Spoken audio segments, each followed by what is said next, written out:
Before diving into Season 2, let's roll it back and talk about what went down in Season 1. Years ago, these weird portals started showing up all over the world. They weren't normal, they connected our world to dungeons crawling with deadly monsters. Humanity was caught off guard. Some folks woke up with special abilities. These people, called hunters, became the only line of defense against the chaos. That's where Jin Woo comes in. He's an E-rank hunter, the lowest of the low. Nobody expects much from him because his powers are trash. He can't get stronger, no matter how hard he tries. He's out here hustling, taking dangerous jobs to take care of his sick mom and younger sister. Life's rough, but Jin Woo doesn't back down. Everything changes when he ends up in a raid inside a double dungeon. This place wasn't on the level of what his team signed up for. Most of them don't make it out alive. Jin Woo survives, but he comes out with something nobody's seen before. He gets a power that lets him grow stronger every time he fights. It's as if he's in a game where he can level up. Suddenly, the weakest hunter starts climbing the ranks. He takes on tougher dungeons, crazier monsters, and keeps getting stronger every step of the way. Jin Woo doesn't just survive, he turns into someone you don't mess with. His true power lies in controlling the souls of those he defeats, adding them to his unstoppable shadow army. That's how Season 1 sets the stage. Now it's time to see where Jin Woo's story goes in Season 2. The story picks up with Jin Woo still in bed. Then his phone rings. It turns out to be his sister Jinna. Hearing his voice, she immediately knows he's just woken up and asks if he even knows what time it is. He checks the clock and realizes it's already 2 in the afternoon. Jinna reminds him about her parent-teacher meeting that's happening today. The scene shifts to the meeting, where Jin Woo shows up looking sharp. Jinna is surprised by how polished he looks and asks if something's off. He explains he couldn't show up in sportswear to meet her teacher, so he had to wear something decent. Jinna remarks on how much people can change, and as they walk through the school hallway, Jin Woo catches the attention of several girls, but he stays composed, making the girls wonder who he is. Jinna, noticing the attention he's getting, reminds him that he still doesn't have a girlfriend and offers to introduce him to someone, but Jin Woo isn't interested and brushes it off. Later, Jin Woo sits down with Jinna's teacher, who praises her as a role model for other students. The teacher mentions her good grades and strong performance on mock exams, expressing confidence that Jinna will get into medical college. She hopes Jin Woo won't pressure her too much, and he reassures her that he understands. Before ending the meeting, the teacher asks Jin Woo if he'd ever let Jinna become a hunter if she awakened. Jin Woo firmly says no. The teacher anticipated this answer, so she asked Jin Woo for a favor. The scene shifts again to Jin Woo meeting Song Ye, who is surprised to see him. He reveals that he's Jinna's brother, and Song Ye guesses that the teacher must have asked him to convince her to quit being a hunter. Song Ye refuses to give up hunting and go back to school. Jin Woo tells her she won't be able to make enough money as an E-rank hunter. While she made good money working with his assault team, that was an exception. She cuts him off, telling him to leave if he's just going to lecture her. She points out that Jin Woo is also an E-rank hunter, but Jin Woo clarifies that he's not here to persuade her to quit. Instead, he asks her to follow him. Meanwhile, the scene shifts to Jin Chul welcoming Hwang Dong-soo to Japan. Dong-soo is surprised to see the head of the Hunter Association himself waiting for him. Jin Chul doesn't waste time and asks how long Dong-soo plans to stay. Dong-soo reassures him it won't be long. Jin Chul, clearly skeptical, remarks that Dong-soo came back to the country he betrayed just to meet 2 specific people. Dong-soo corrects him, making it clear that he didn't return for them. Dong-soo tells Jin Chul that the surveillance team should turn a blind eye to whatever he does to Jin Woo and Jin Hoo inside the dungeon. He makes it clear that his first target is Jin Woo, followed by Jin Hoo. Dong-soo is confident Jin Chul won't be able to stop him, mocking his abilities, but Jin Chul, staying composed, reminds him that he's simply doing his job. Elsewhere, a monster is being unloaded from the helicopter that Guild Master Choi and his team used to reach Jeju Island. While Choi explains the situation to the Hunter Association chairman, he mentions that the monsters tried crossing the sea to the mainland, but their flight couldn't last long, and they ended up falling into the ocean. Choi warns that if left unchecked, they might eventually make it across. Gun-hee promises to do whatever it takes to stop that from happening. The scene shifts to Jin Woo meeting up with Sang Min. Sang Min is surprised to get a call from him, especially since Jin Woo rarely reaches out. He also notices that Song Yi is with Jin Woo. Jin Woo apologizes for the sudden request, but Sang Min brushes it off, saying it's no big deal. Sang Min is surprised when Jin Woo asks to observe their training. He explains that the gate they're working with is a level C, which recently appeared. Their conversation is interrupted by a loud, impatient man demanding that they start the raid. He grumbles about wasting time, saying they're not here for a picnic. Jin Woo looks at him curiously, and Sang Min introduces him as Kim Chul, a rank hunter who works as a tanker. Kim Chul is visibly annoyed, complaining about letting low ranks watch his raid.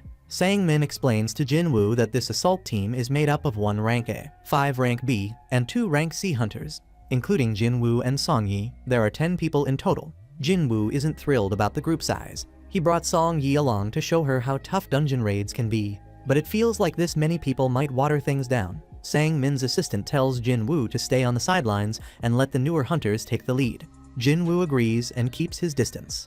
The group enters the gate, but Jin-woo immediately senses something off. The gate behind them starts acting strange, shifting and turning red. Realizing what's happening, Jin-woo tries to escape, managing to squeeze his head out just enough to warn Sang-min to contact the assault team. Before he can get fully out, the gate pulls him back inside. Sang-min quickly contacts Yoon-ho, letting him know about the unexpected appearance of a red gate.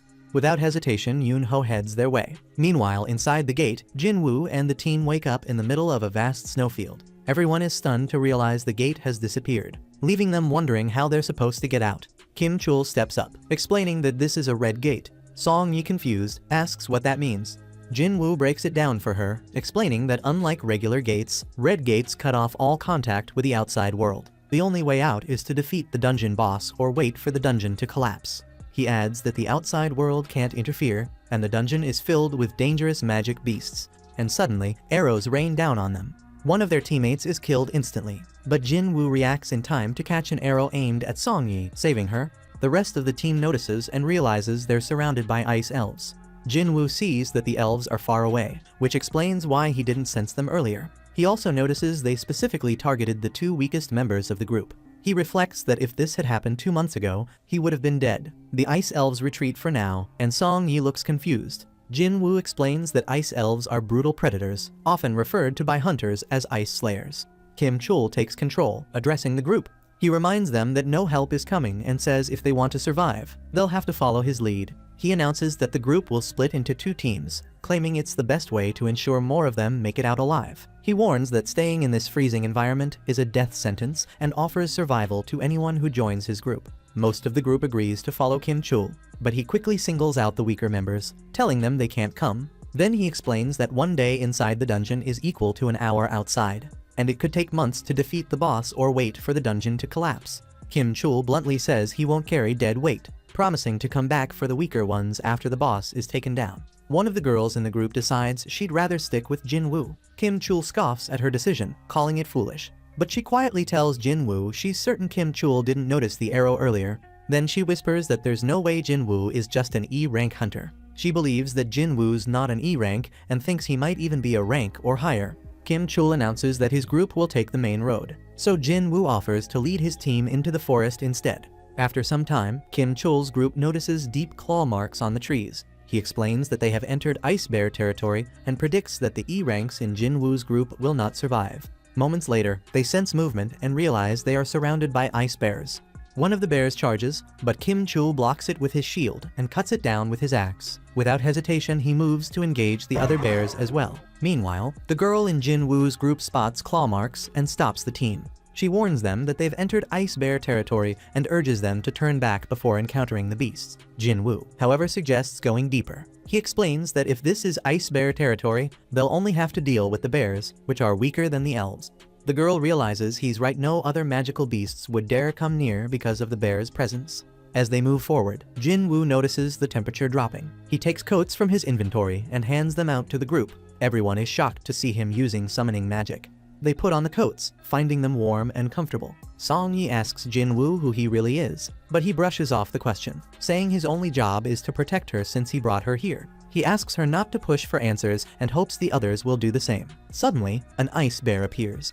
Jin-woo doesn't hesitate, he changes his title to Wolf Assassin and prepares to fight. Outside the gate, Yoon-ho observes the situation, convinced the red gate is a death trap for anyone but high-ranking hunters. Sang-min informs him that aside from the assault team, another individual entered the gate, Sung Jin-woo. Yoon-ho asks about Jin-woo's rank, and Sang-min says he's officially listed as E-rank, but suspects he may have reawakened, though Jin-woo hasn't confirmed this. Yoon-ho doesn't seem optimistic about Jin-woo's chances, but just then, Dong-soo arrives with Jin-chul. Yoon-ho, clearly irritated, asks why Dong-soo is here when he was supposed to be in America. Dong-soo avoids answering, instead questioning why an E-rank hunter was allowed to enter such a dangerous gate, especially when he isn't even part of their guild. Dong-soo clarifies that he's talking about Jin-woo, which makes Yoon-ho curious about how Dong-soo knows him. Dong-soo looks at the red gate in front of him disappointed. He figures he might not even get to meet Jin-woo, assuming he's going to die inside the gate. Jin-chul, standing nearby, thinks Jin-woo is lucky in a way. At least he doesn't have to face Dong-soo right now. Still, he's unsure if Jin-woo can make it out of the red gate alive. Meanwhile, inside the gate, Jin-woo finishes off the last of the ice bears and levels up in the process. His team, watching from the sidelines, wonders who he really is, but Jin-woo stays quiet. Later, everyone sits around eating bear meat, marveling at how Jin-woo managed to take down all those bears by himself. Then the girl warns them not to let their guard down, reminding them that the monster's lair must be nearby. Song-yi, noticing Jin-woo heading out for exercise after dinner, is surprised, but she can't believe he's training after fighting so many monsters. Then she comments on how strange he is, and the others agree. Elsewhere, Jin-woo stands outside the ice bear's lair. Then he summons his shadow army to test their strength. The shadows attack the bears, cutting them down with ease. Some of the bears manage to tear apart parts of the shadow army, but the shadows regenerate quickly, drawing mana from Jin-woo. The mages in his army provide support, and Jin-woo observes that the shadows are performing better than expected, though they're draining his mana faster than he'd like. But suddenly, the ice bear boss appears and attacks with overwhelming force, wiping out Jin-woo's entire shadow army in a single powerful move. His mana is nearly drained, leaving him unable to summon reinforcements. With no other option, Jin-woo summons Igris. The bear charges at Igris, but he dodges and counters with precision, slicing the bear and forcing it to its knees. The beast makes a final attempt to attack, but Igris beheads it before it can get close. Jin-woo watches in awe, thinking that if Igris had used his sword in their fight, he probably would have lost. Even now, Igris might still be stronger than him. Then he compliments Igris for a job well done. The scene shifts to Kim-chul's party, now in the middle of a fight with elves. Everyone except Kim-chul is dead. He's in shock, and unable to believe how badly things have gone. Kim-chul reflects on how close he was to becoming an elite member of the White Tiger Guild. However, as he watches the elves closing in, along with the last survivor of his party, panic takes over, and he turns to flee. Jin-woo stands tall over the lifeless death bears, flexing his insane necromancer skills when he commands them to rise. Their shadows emerge from the corpses, joining his growing army of shadows.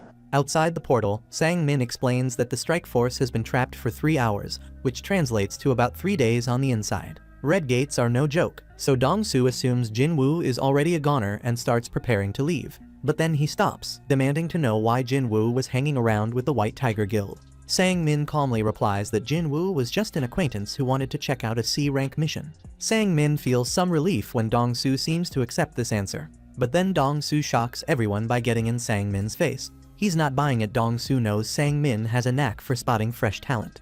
Meanwhile, Yoon-ho steps in transformed and serious, telling Dong-soo to chill. That only gets Dong-soo angrier, and he mocks Yoon-ho, calling him a big fish in a small pond.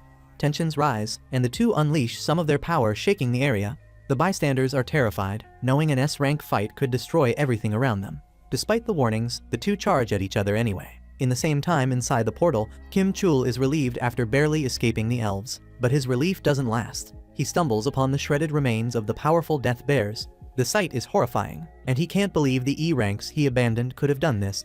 As fear creeps in, he wonders if the Ice Slayers could be responsible and flees into the forest. Meanwhile, outside the gate, Dong-soo watches in awe as Jin-chul somehow manages to stop the brewing S-rank battle. Jin-chul humbly explains that he's only intact because the two hunters held back at the last moment. Dong-soo stays impressed but skeptical, clearly digging for something deeper.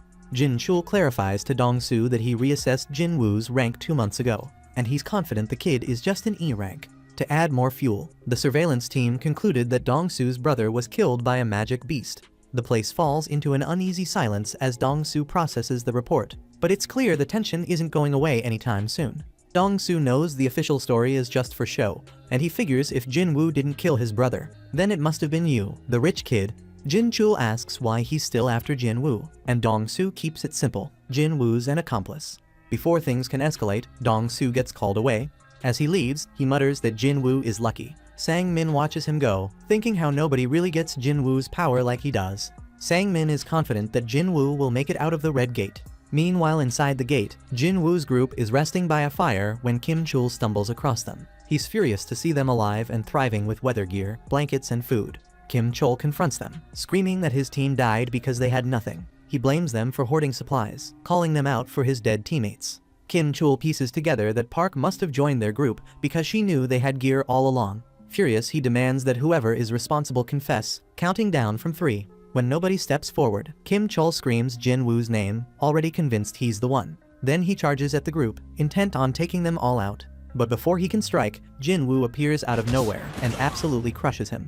Everyone is stunned to see their leader back. Jin Woo glares at Kim Chul, disgusted that he's blaming others for his failures, but that wasn't Kim Chul's only mistake. Jin Woo senses even more trouble approaching. Turning to the shadows, Jin Woo calls out to the lurkers, telling them their aura is way too strong to hide. The ice elves, startled, drop their stealth and reveal themselves. Their leader steps forward, surprised to see a human with real strength. The leader tries to provoke Jin Woo, but everyone is stunned when Jin Woo fires back in the language of the magic beasts. Jin Woo himself is surprised, but he figures his cheat system must be helping him out. The elven leader explains why they're there. One of his men sensed Jin Woo's power when he stopped the arrow earlier, so the elves are eager to test him. But before the leader can finish his speech, Jin Woo makes his move. With a single lightning-fast strike, he chops off the head of the first challenger, silencing the wind. The boss is laughing his head off, but Jin Woo isn't smiling. Then he steps right up and swings at the boss. But the boss blocks it without a hitch, and Jin Woo knows this dude won't go down easy. The boss keeps grinning and cracks a joke about Jin Woo not being human, wondering why he's even pretending. Jin Woo doesn't understand what the guy's talking about. The boss starts laughing again, saying Jin Woo clearly doesn't know what's going on. Turns out, elves hear some voice in their heads telling them to take out humans. But when it comes to Jin Woo, we hear nothing because you're not a human. Jin Woo starts putting it together. This could be tied to his system. Maybe the voice ignores him because he's the player. The boss, acting all calm, tells Jin Woo to hand over the humans to avoid trouble. Jin Woo wants answers. Then he asks what their issue with humans is in the first place. The boss starts explaining, but suddenly his body glitches like a bad signal, and he repeats himself without even realizing it. Something isn't right. Jin Woo refuses, so the boss asks if Jin Woo really wants to go against them, warning him they've got the numbers to back it up. Jin Woo doesn't flinch. He summons his shadow army, leaving everyone stunned. The boss thinks it's some kind of trick, but Jin Woo is done talking, ready to throw down, and the boss steps up. The fight explodes, blades clash, arrows fly, and blood spills everywhere. The members of the group try to escape, but the archers lock onto them. Jin Woo jumps in, showing off his incredible skills, and takes them out without hesitation. Still, he starts seeing why the boss feels so confident these elves hit hard, way harder than expected. Jin Woo's army is immortal, but keeping them up drains magic. He's got a lot of it, but even that won't last forever. On top of that, the boss is stronger than him by a mile. The boss charges straight at Jin Woo. Jin Woo figures out that even if he fights alongside Igris, this guy is still too much to handle and everything is stacked against him. His regular soldiers won't cut it, so Jin Woo knows he needs stronger reinforcements to win this battle. The boss finally gives his name Barca and Jin Woo responds with his own name, ready to go all in. The two warriors rush each other and Barca comes in strong, showing he's got the upper hand. He's feeling good about it, but Jin Woo flips the script, teleporting his blade to the other hand. They dodge each other's strikes by a hair, but in the end Jin Woo gets knocked back. Barca's hyped he hasn't had a fight this good in ages, but Jin Woo isn't done yet. With a sly grin, Jin Woo catches him off guard as a massive meteor comes crashing down on him. Nearby, Kim Chul wakes up, dazed and barely remembering the beating he took. Anger flares up and he grabs his sword, cursing Jin Woo under his breath. Jin Woo's magic soldiers bought him some time, but Barca isn't impressed and comes in swinging again. That's when Jin Woo catches Kim Chul creeping up from behind. Jin Woo already saw this coming, so he has Igris throw down a smokescreen. In the haze, Jin Woo and Igris make their move and end Kim Chul's life. As Kim Chul realizes Jin Woo played him from the start, his shock is written all over his face. With Kim Chul out of the way, Jin Woo commands him to rise, and light bursts from his lifeless body. Barca's still charging, shouting that hiding won't save Jin Woo. His confidence takes a hit when a new soldier steps out and forces him back. Jin Woo introduces his latest recruit, Iron, who roars like a beast ready to throw down. Barca doesn't back down and jumps into the fight, but after a few exchanges, he picks up on Iron's lack of speed. Nearby, Song Yi watches everything go down, wondering if all hunter battles are this insane. The others shake their heads, saying they've never seen anything like this in their lives. Barca eventually decides Iron isn't enough of a challenge and calls Jin Woo and his knight to join the fight. Jin Woo's all for it, and the 3-on-1 showdown kicks off. At the same moment, Barca proves he's no joke, holding his own against all of them, but Iron's constant screaming starts to get under his skin. Then Barca decides Iron's gotta go first, but Iron's built like a fortress. Barca's confidence keeps climbing as he dodges Igris's attacks with ease. That confidence doesn't last long though. Jin Woo lands a hit, stabbing him clean. Even so, Jin Woo can't help but respect Barca's skill, noticing how the elf avoided a killing blow, even with chaos all around him. Barca hates being disrespected, but Jin Woo gives him props for holding out this long. Jin Woo shows some respect, but he's also curious about how his shadow army's doing. That's when Barca realizes something's up, so he looks over at the battlefield and sees his entire clan wiped out. Even with that, Barca doesn't panic. He's sure that if he takes Jin Woo out, the army will crumble. But while he's scheming, Jin Woo throws his dagger. Barca dodges and starts clowning him, calling him a fool for tossing his weapon away. But Barca doesn't know Jin Woo like that. With a flick of his will, Jin Woo calls the dagger right back. Barca barely blocks it, but the move destroys his weapon. That's when Jin Woo sends iron in to pin Barca down. So with Barca locked up, Jin Woo gives the green light for his magic soldiers to unload a massive fire attack. But Barca's not done yet. He breaks free, slicing through iron and swearing to wipe out every human. Before he can make good on his threat, Jin Woo shuts him down, telling him the fight's over. Barca's still stubborn, says it's not over until he decides. But too bad for him, iron regenerates and crushes him for good. Jin Woo lays it out. Barca's done for. At the same time, ground starts shaking, but it's just iron making sure the job's finished. Jin Woo pulls iron back, reminding him to keep it in check. He doesn't want this kind of behavior becoming a thing. The group breathes a sigh of relief, happy the fight's over, and Jin Woo, cool as ever, tells them it's time to head out. While they're relieved, Jin Woo's still got business. He takes a moment to look at Barca's lifeless body. Meanwhile outside, Sang Min mentions that Yoon Ho can go home now. A week has passed inside the portal, and Yoon Ho's been stressing about what might have happened. Even so, he refuses to leave. Then out of nowhere, people start coming out of the portal. Yoon Ho's sure it's Kim Chul since he believed his guild member could handle things. But he's dead wrong. Instead, Sang Min turns out to be the one who's right.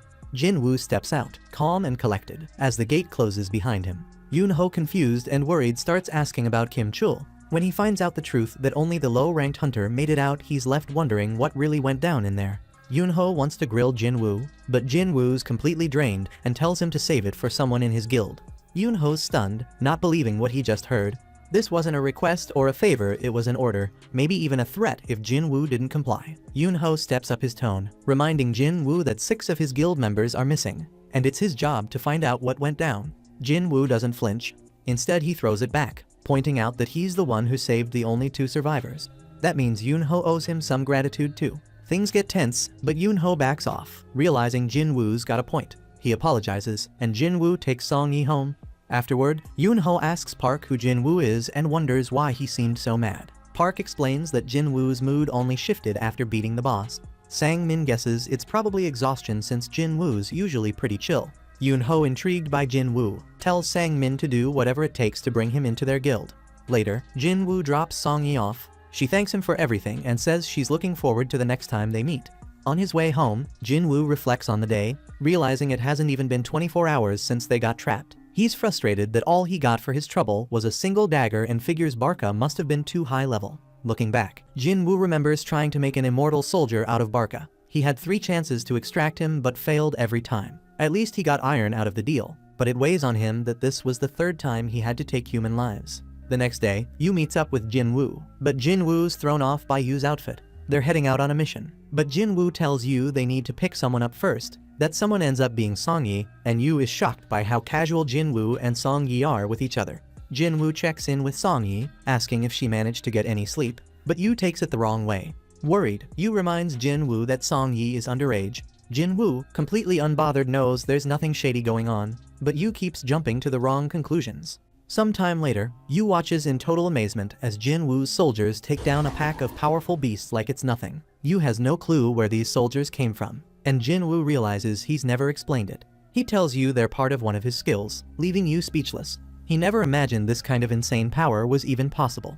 With the battle over, Jin Woo orders his army to start mining the area for crystals. Yu looks defeated since he knows he can't compete with Jin Woo's army. He asks Jin Woo if he can at least have the essence stones. Jin Woo isn't selfish, so one of his soldiers steps up and offers to share. Meanwhile, somewhere else, a man is standing in the middle of a wrecked ship. A soldier is begging for his life, but the man tells him to calm down. The soldier doesn't understand him though because they don't speak the same language. The man switches to some broken English, explaining that he's human and just wants to go home. Back with Jin Woo, he and Yu are celebrating after wrapping up the 19 raids they agreed on. Yu's next step is to pass the written exam at the association to get his guildmaster's license. Once that's done, he can finally start negotiating with his father. Jin Woo, on the other hand, has plans to travel for a bit. Yu assumes Jin Woo is trying to avoid him, but Jin Woo laughs it off, saying he's just drunk. Yu, feeling rejected, opens up about how he's used to being pushed away. His older brother, who's 10 years older, has never liked him. They never had any kind of brotherly bond. Jin Woo, though, has done so much to help him. Yu wishes Jin Woo could have been his brother instead. Seeing how much Yu is hurting, Jin Woo tells him that from now on, he'll consider Yu his little brother. Elsewhere, the mysterious man from the ship has been restrained. Investigators are trying to figure out where he came from. He claims to be a foreign hunter who got trapped in a gate 10 years ago and couldn't escape. He says he finally found an exit that brought him to a gate in America. The investigators are suspicious, worried he might be a humanoid magic beast. To be sure, they've called in an S-rank hunter named Dong Su to do the questioning. For now, all they know about the guy is his name Il F1 Sung. Later, Jin Woo tells his sister he'll be traveling for a week. She comments on how busy he's been lately and asks who he's going with. Annoyed by the question, Jin Woo brushes it off, saying he's going with a friend. Jin Woo heads back to the entrance of the demon castle. He remembers the last time he was here he was only level 20 and barely made it out alive after fighting Cerberus. Now his level is 3 times higher, so he figures this challenge should go a lot smoother. Using the key from his system, Jin Woo steps inside, going over the quest objectives in his head. The castle is crawling with demons, and his job is to gather their souls. But when the quest updates, Jin Woo is floored. It says he needs to collect 10,000 demon souls. He can't even believe there are that many demons packed into this place. Still, Jin Woo stays focused on his real goal, getting the ingredients for the elixir of life. No matter how many demons he has to fight, nothing will stop him from finishing this quest. Meanwhile, Yu is having a serious talk with his father. He tells him he wants to take over the guild, fully aware that his older brother is planning to do the same. Yu doesn't agree with his brother's approach though. He's convinced his brother is going to bring in some outsider to run things, and he thinks that's way too risky for the company. But Han seems more worried about Yu's choice of friends. Specifically, he's talking about Jin Woo. Han points out that Jin Woo has been involved in 3 major, mysterious and highly controversial events. First, there was the double dungeon. Then, there was the raid where Dong Suk's entire team got wiped out. Finally, there was the surveillance hunter who murdered a group of convicts. Jin Woo wasn't just present at all of these events, he managed to survive them all somehow. On top of that, Jin Woo was also involved in the Red Gate incident, where he led the survivors to safety. And now, he helped Yu clear the 19 raids needed to become a master hunter. Han isn't thrilled about all this. He feels insulted that Yu leaned on someone like Jin Woo to gain control of the guild. Yu admits he didn't handle things perfectly, but he still believes he knows what's best for the guild. That's when Han shocks him by agreeing to let Yu take charge, but only under one condition. Han says the White Tigers Guild has been eyeing Jin Woo ever since the Red Gate incident. Jin Woo is clearly someone important, and Han wants him in their guild instead. He asks if Yu can make it happen, and Yu promises that he will. Back in the demon castle, Jin Woo is frustrated, realizes he can't extract the demons to add to his army, and has no idea why. He's already taken down a whole bunch of them, but it feels like all that effort might have been for nothing. Suddenly, Jin Woo gets an entry permit for the next floor. A beam of light shows him the way. As he follows it, he's still trying to wrap his head around how massive this dungeon is. It's like a whole city packed into one building, and all the walking is starting to wear him out. Good thing Jin Woo doesn't have to walk the whole way. He summons the bear leader to carry him. He runs into a swarm of demons blocking the path, but that's no problem for his beast. The bear charges straight through them like they're nothing, so Jin Woo decides to name him Tank. Meanwhile, a group of girls is hyped as they admire Chahi. While they talk, Chahi remembers her conversation with Mr. Choi. He decided to keep the reports about the flying ants under wraps, but Chahi thinks they should let the public know. Mr. Choi explained his reasoning: it would only spark panic. Instead, they should focus on strengthening their organization. As the biggest guild in the country, getting stronger is the best move for their future. Back with Jin Woo, he's cutting through more demons. At first, he worried this might be an S-rank dungeon when he got the key, but the demons are closer to high-level B rank. There's a ton of them though, and they keep getting tougher the higher he climbs. By only killing the demons needed to pass each floor, Jin Woo has made steady progress. He figures this castle has 100 floors, just like the tower, and wonders how strong he'll be by the time he reaches the top. When he hits 4,000 souls collected, Jin Woo reminds himself to keep an eye on his supplies. He's also racing against time, needing to keep his promise to Jinna that he'll only be gone for 1 week. Finally, he reaches the 10,000 mark of souls collected and starts thinking about how far he can go. That's when he runs into a group of powerful monsters. The leader has its name displayed in red, which means one thing: this is a serious threat. Its name is Vulcan, and it's the boss of the lower floors. Elsewhere, Sang is searching for Jin Woo, but his sister told him he's away on a trip. There's no record of him being on a raid or leaving the country. The association's last trace of him is right in the middle of a city, and now they can only guess where he is. Back inside the dungeon, Jin Woo sizes up Vulcan. He tells his army to handle the smaller demons while he takes on the boss. His soldiers leap into action, cutting down the demons with ease. Jin Woo's progress in his intellect ability means he can summon more soldiers and maintain them longer. The extra magic power has made fighting much easier. As he watches his army do their thing, Jin Woo locks eyes on the boss demon. Vulcan hasn't moved yet, so Jin Woo assumes it's just sitting there waiting. But the second Jin Woo drops his guard, Vulcan explodes into action, moving with incredible speed to attack. Jin Woo is stunned. It was way faster than he expected. Jin Woo moves with insane speed, dodging the attack and firing back with a counter that lands hard. His punch sends the giant boss flying, and even Jin Woo is shocked. All he did was throw a punch, so now he's wondering if he leveled up his strength. But Vulcan is far from done. The beast lets out a thunderous roar, shifting into what looks like another mode. It reminds Jin Woo of what happened with Cerberus. The beast comes charging again way faster than before, and Jin Woo calls for Iron. Immediately Iron tosses him a shield just in time. Jin Woo blocks the attack, but Vulcan keeps throwing punches in a relentless barrage. The flurry is intense, and Jin Woo can't believe how something this massive is moving so fast. Finally, he spots an opening and maneuvers to the back of the beast, but he's stunned to realize Vulcan is anticipating his moves. This thing is a straight-up monster, and the only weak spot Jin Woo can see are its small beady eyes. Thinking fast, Jin Woo starts running, knowing he needs to stop Vulcan from zipping around. He spots a building that's perfect for his plan and takes off toward it. Vulcan, too focused on chasing him, smashes straight into the structure. With the beast pinned and unable to move, Jin Woo summons his weapon and slices clean through Vulcan's neck.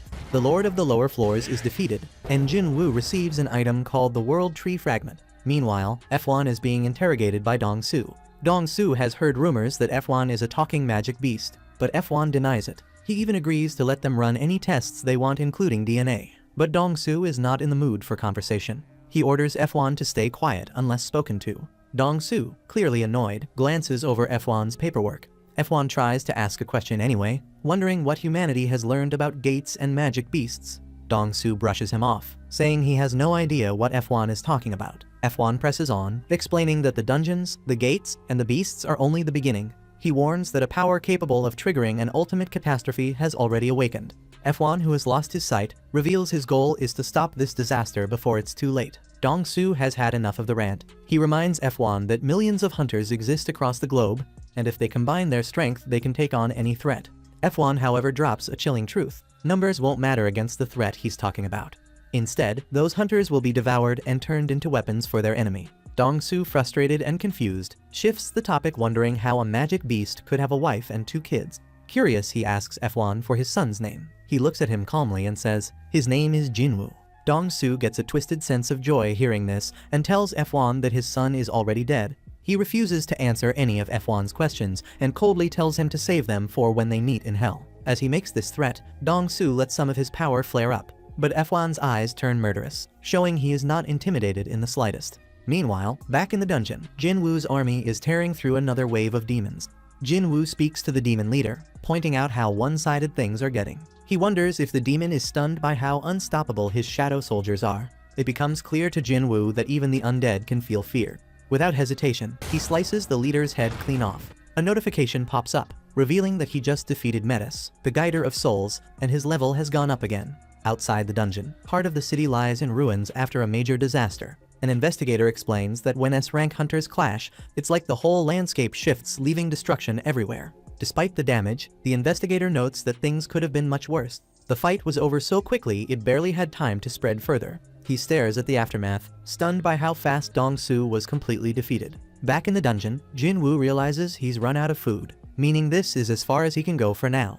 He's reached floor 75, with 25 floors likely left. That is still a long climb, but the rewards so far have been worth it. From the skeleton he just defeated, he got a necklace. From the beast on floor 50, he picked up an earring. Both items are useful on their own, but together they unlock a set bonus that boosts all his stats by 5 points. There is 1 spot left in the set, which means another boss-level beast is waiting for him. Jin Woo also received something called the Sphere of Avaricious. It is not useful for him directly, but it doubles the firepower of magic soldiers, making it a valuable addition. Finally, he earned the option to pick the cursed random loot box. Jin Woo had worried he would not get another shot at the box, so he is relieved to receive a second key. Unfortunately, the key comes with no details, so he has no idea when or where to use it. Jin Woo shakes off the distraction, reminding himself of his real mission, the ingredients for the elixir of life. He already got the world tree fragment from Vulcan, and the spring water from Echo Forest after defeating Metis. That makes 2 out of the 3 ingredients he needs. Only 1 ingredient remains before he can save his dying mother. Jin Woo vows that the next time he steps into this dungeon, he is finishing the job. After Jin Woo exits the instance dungeon, he starts thinking about the next step. The only thing left for him is the purified Demon King's blood. He knows it's going to take everything he's got to get it, so he plans to be fully prepared. Looking at his stats, he notices how much his level has jumped after his recent journey. The issue though is that he's still ranked as an E rank hunter. Even though he can keep leveling up, his current rank won't let him participate in high-level raids.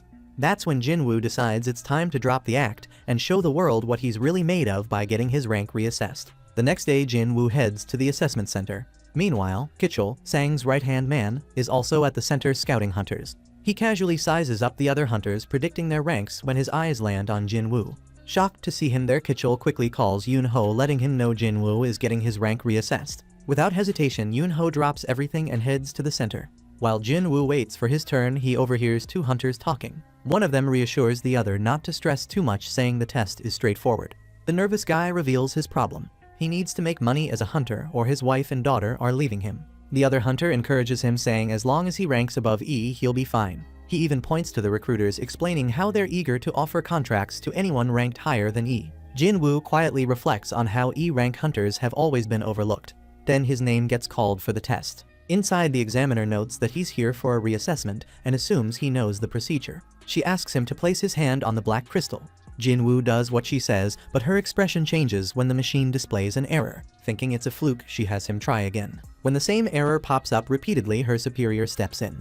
He tests the crystal himself, and the error appears yet again. After inspecting the machine, he realizes this isn't a malfunction. The crystal can't evaluate Jin Woo's magical power because it's off the charts. The examiner is stunned as the superior announces that Jin Woo has surpassed the machine's limits. That's when they both realize they're looking at the country's newest S-rank hunter. Meanwhile, outside the evaluation center, Mr. Choi asks Jin Chul how the investigation on the winged ants is going. Jin Chul explains the department has been dissecting samples, comparing them to older ones. Progress is being made, but it will still take time to get solid answers. Mr. Choi nods before bringing up the Red Gate incident, saying he heard about the White Tiger Guild letting someone outside the guild join their raid, claiming this person even took down the boss. He asks Jin Chul who this person is, but Jin Chul admits he doesn't know. Turns out he was there during the raid but left before it ended. As they talk, Mr. Choi notices some sort of commotion inside the building. They both step inside to figure out what's going on. Word is spreading fast. Jin Woo's magic is so strong the machine couldn't read it. Everyone's amazed, whispering that something like this has never happened before. The examiner tells Jin Woo he has to return in 3 days so they can use a stronger machine to evaluate him. Kichul watches from a distance, realizing Sang was right about Jin Woo being special. He knows it's time to approach Jin Woo and strike up a conversation. Just then, Mr. Choi and Jin Chul enter the scene. Jin Woo recognizes Mr. Choi as the ultimate hunter, one of the strongest fire mages out there. Mr. Choi notices Jin Woo's intense aura, understanding that he's the cause of all the attention. Planning to recruit Jin Woo, Mr. Choi starts walking toward him, but Jin Woo doesn't even stop to listen. He walks right past Choi without hesitation. The entire room goes silent. Mr. Choi, stunned, turns to Jin Chul, asking if he was properly introduced earlier. Jin Chul confirms he was, but Jin Woo simply ignored it. By the time they look again, Jin Woo has completely disappeared. They figure he's an assassin type since he moves so quietly. Moments later, Yoon Ho rushes into the center, clearly out of breath. Seeing him arrive in such a hurry, Mr. Choi pieces everything together, realizing Jin Woo must be the hunter who cleared the Red Gate. Mr. Choi becomes certain that Jin Woo is an extraordinary talent. Without sticking around any longer, Mr. Choi leaves, while Yoon Ho is left overwhelmed, knowing the one person he didn't want finding out about Jin Woo now knows. At night, Jin Woo sits quietly beside his mom's bed, watching her sleep. Before leaving, he tells her to hang in there a little longer. Stepping outside, he runs into Jin Chul, who's waiting for him. Jin Chul admits that Jin Woo proved him wrong. He explains how the surveillance team's job is to keep tabs on hunters and deal with those who break the law. He used to think he was great at reading people, but Jin Woo shattered that confidence. As Jin Woo heads for the exit, he asks if the surveillance team is keeping an eye on him too. Jin Chul clarifies they're not monitoring him as a criminal. He explains that the surveillance team has authority over most hunters, but S-rank hunters are a different story. Nobody can really control them. Jin Woo keeps walking, but Jin Chul stops him, saying someone wants to meet him. Gun Hee, the chairman of the Hunter Association, steps forward, introducing himself and asking for a chat. They sit down and Gun Hee congratulates Jin Woo on becoming an S-rank hunter. Jin Woo looks confused, but Gun Hee explains that the reassessment was just a formality. The moment the machine couldn't read Jin Woo's power, he was already classified as S-rank. Jin Woo asks why the reassessment was even necessary, and Gun Hee reveals it was a grace period. It gave the association a chance to talk to him before anyone else. Gun Hee shares that while the association has many hunters, only a few are exceptional. Most elite hunters join guilds to chase fame or money. He points out that even someone as skilled as Jin Chul, one of their best, is only ranked A. The association desperately needs someone stronger. Gun Hee gets straight to the point, asking Jin Woo to join the Hunter Association. He promises to give him the most important role within their ranks. He explains that hunters, not the government, hold real power in the country now. At the center of everything are the 5 major guilds, which barely keep a fragile balance. If Jin Woo were to join one of those guilds, it could completely upset that balance. Gun Hee proposes something bold. He wants Jin Woo to join the association and help make it the 6th major power, strong enough to keep the guilds in check. He lays it all out and asks Jin Woo what he thinks. Jin Woo takes a moment to seriously consider the offer, realizing it might be a rare opportunity. Jin Woo notices Gun Hee's incredible presence. He's not just a strong hunter, he's the first S-rank hunter in the country. The guy's got insane power and a physique that makes it hard to believe he's over 80. Even though Gun Hee stepped away from the front lines, Jin Woo can tell the man's strength is still on par with his own. Jin Woo knows that accepting this invitation could change his life for the better, but he turns it down anyway. Gun Hee assumes Jin Woo's decision is about chasing money like most hunters, but Jin Woo surprises him by saying he craves the thrill of battle. He admits that the dungeon feels like home to him. Hearing those words, Gun Hee's heart skips a beat. He hasn't felt this excited in years and thinks to himself that if he were a decade younger, he'd want to fight alongside Jin Woo. Respecting Jin Woo's choice, Gun Hee doesn't push the matter, and Jin Woo heads out. After Jin Woo leaves, Gun Hee sighs, admitting to himself that even S-rank healers can't turn back the clock on aging. He tells Jin Chul to cancel all his appointments for the day because he needs some time to himself. Meanwhile, Jin Woo is determined. He knows he has to get stronger as fast as possible so he can save his mom. He doesn't have the luxury to waste time sitting around. Over in America, Dong-soo is lying in a hospital bed, finally awake. The deputy director shows up to question him about F1. He asks if F1 is really a magical beast. Dong-soo, still bitter and angry, tells him that whatever power F1 used definitely wasn't human. He's convinced F1 is some kind of magic beast. The deputy director accepts his answer and turns to leave, but Dong-soo stops him, asking what the administration plans to do about F1. The deputy admits they're tracking him, but after what happened to Dong-soo, they're not confident they can catch him. As the director leaves, Dong-soo sits stewing in his anger, replaying F1's warning in his head. F1 had told him to stay away from his family, promising to make his life hell if he didn't. Dong-soo clenches his fists, thinking about how humiliating it all was.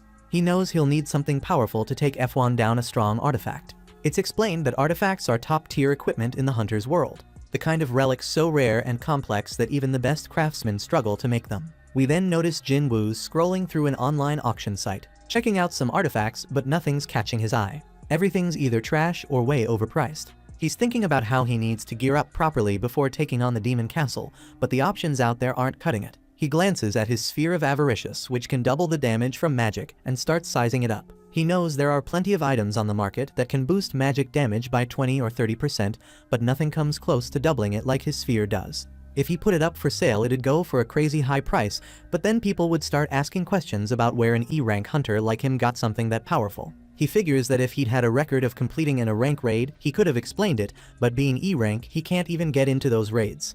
While he's thinking this over, he spots a job listing from the Hunters Guild online. They're looking for miners for a big expedition, and there's no rank requirement. That catches his attention. At the same time, Gun Hee is flipping through files on Jin Woo. He notices how much Jin Woo has changed in the last 4 months. He wonders if Jin Woo might be a false ranker, but Jin Chul sets him straight. He explains that Jin Woo's been injured plenty of times in low-rank dungeons, so that rules out any false ranker rumors. Jin Chul also shares that Jin Woo became a hunter to support his sick mom and pay for his sister's school. Gun Hee's impressed by how much he's sacrificing for his family. Then Jin Chul drops another piece of news: Jin Woo has signed up for the Hunters Guild's raid mission. Gun Hee isn't thrilled, thinking Jin Woo probably couldn't resist the sign-up bonus. But Jin Chul surprises him again, revealing that Jin Woo didn't join the assault team, he signed up for the mining crew.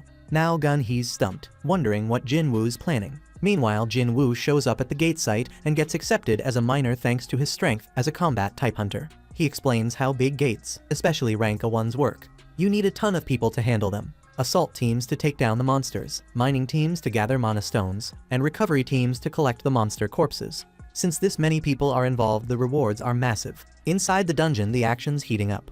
Guildmaster Mr. Choi is out there soloing monsters with his fire magic. His flames torch the creatures while the tanks shield him and the rest of the team from the blowback. The monsters are toast literally, but Mr. Choi doesn't stop. He keeps pushing forward, ready to take down whatever's next. Not long after, the assault team rolls out of the dungeon, and Jin-woo figures they must have taken out every monster except for the boss so the gate doesn't shut. He's thinking Mr. Choi has to be crazy strong to lead a team out of a gate without breaking a sweat.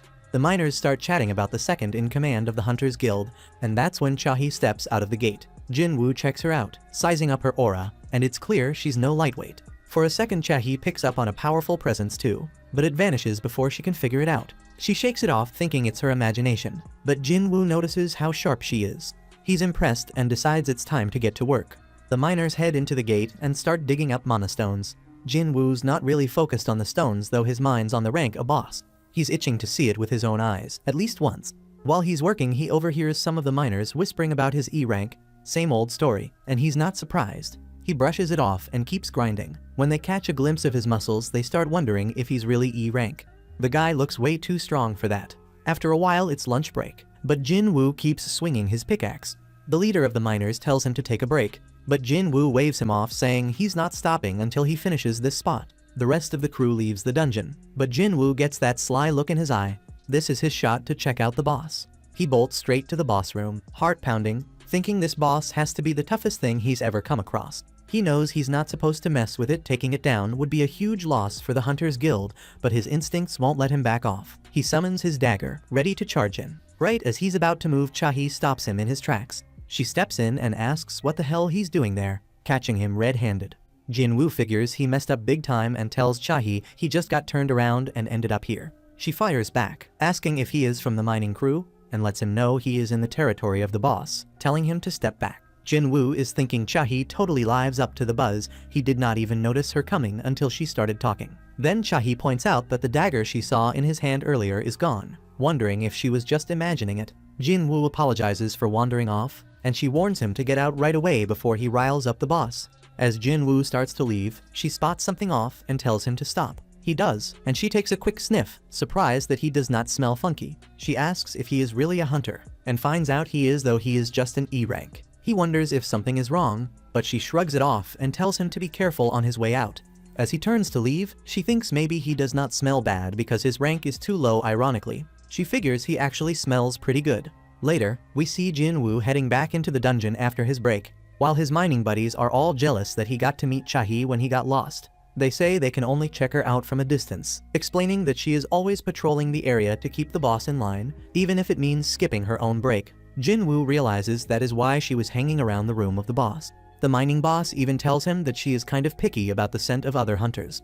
The miners explain it is because of her unique build, which is why she always covers her nose with a handkerchief. Jin-woo notices her reaction to him was different and starts wondering if that means he does not carry the usual hunter scent. He recalls that the boss of the Red Gate said something similar, and figures it must be because he is a player. Now he is left wondering what being a player really means, though he honestly has no clue. Later, we see him cashing in after the mining grind is over. The miner boss even thanks him because they wrapped things up early thanks to him. The crew tells him he has got some mad talent, and the boss adds that he has never seen anyone like him in all his years. The boss asks if he would be down to work for him from now on, promising fair pay. But Jin-woo says it is just a one-off job for him. The boss is not too thrilled with that answer, but he still begs Jin-woo to stick around for one more day, explaining that tomorrow they have got back-to-back A and C rank missions. Jin-woo figures his re-evaluation test is the day after tomorrow, and he feels like he really got a handle on the raid process today. However, he is pretty shocked to learn that the Hunter Guild is stacking raid missions one after the other. They are handling 2 missions tomorrow. The boss breaks it down.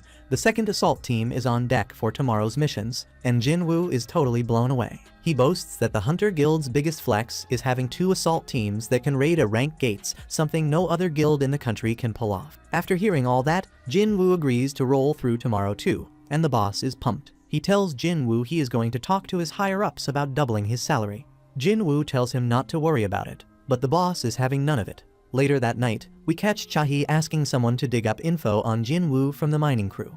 It turns out the person already knows Jin Woo. He tells her that Mr. Choi had him do the same thing the other day, but he cannot share any details since all info on him is sealed by the Hunter Association. He thinks it is kinda sketchy. He has never seen the association lock down info on someone who is not a high-level hunter. Cha-hee cuts the call and flops onto her bed, wondering what all this could mean. She figures she has met a ton of hunters before, but this is the first time she has come across someone who actually smells good. The next day, Jin Woo pulls up to the gate site, and everyone welcomes him like he is a high-profile guest. It brings back memories of his early hunting days, and he cannot help but smile. They decide to kick things off with the C-rank gate, and you can see Jin Woo mining those monostones like a straight-up excavator. After wrapping up work, he grabs some grub with the crew, and the boss gives him mad props for all his hustle, saying they only finished early and hit this lunch break because of him. The boss even wonders if Jin Woo really does not want to stick with them, offering to pay him 5 times more, but Jin Woo straight up refuses. Then, the captain of the 2nd Assault Team, Sun Ki-hoon, rolls in asking if he can borrow someone from the mining crew because their porter bailed today.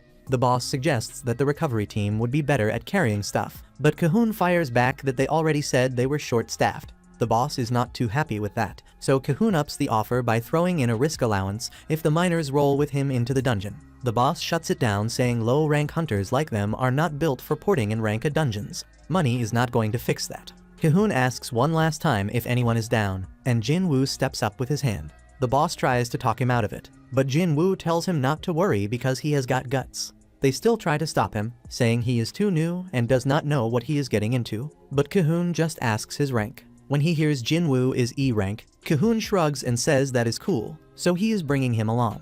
They then head to the gate, and Jin Woo notices this gate is bigger than the one from yesterday. Ki-hoon mentions it might be larger, but its magic power is not as strong as yesterday's, assuring him it is not dangerous, or else the 2nd team would not be there. Jin Woo then sees there are 6 rank A and 3 rank B hunters on the team, making it a legit assault team even without an S rank hunter. They head into the gate, and while Jin Woo figures the magic power here is definitely lower than before, he still senses something ominous better resembling the red gate.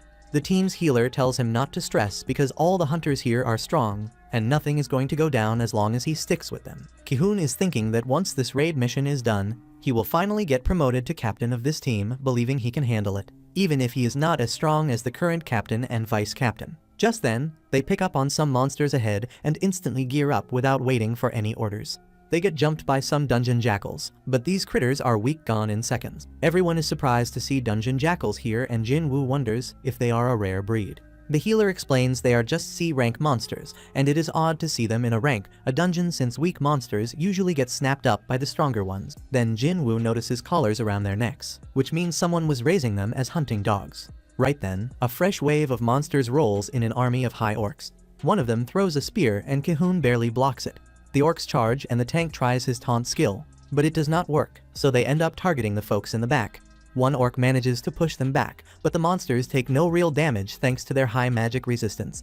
The party's mage tries to bind one of them, but it is too strong, so the fire mage summons 2 fire soldiers to back her up. The fire soldiers go to war with the orcs while the rest of the team is busy fighting. The orcs injure the team's martial artist and they ask the healer to patch her up, but she is already busy healing the tank. Ki-hoon starts thinking they are seriously outnumbered, and this might be the end for them, especially when the orcs chop off one of the hunter's arms. Hoping no one dies, the healer fixes up the hunter who just lost his arm, regenerating it completely, while the bespectacled mage holds off the orcs.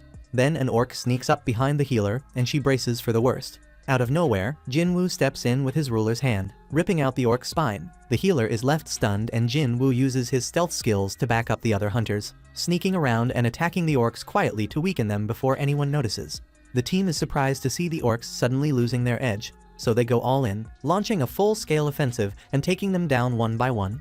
Jin Woo does not want to stand out as an outsider, but he refuses to let anyone die on his watch. He keeps sneaking around, taking down the monsters without drawing too much attention. In the end, the rest of the hunters finish the job, wiping out all the orcs.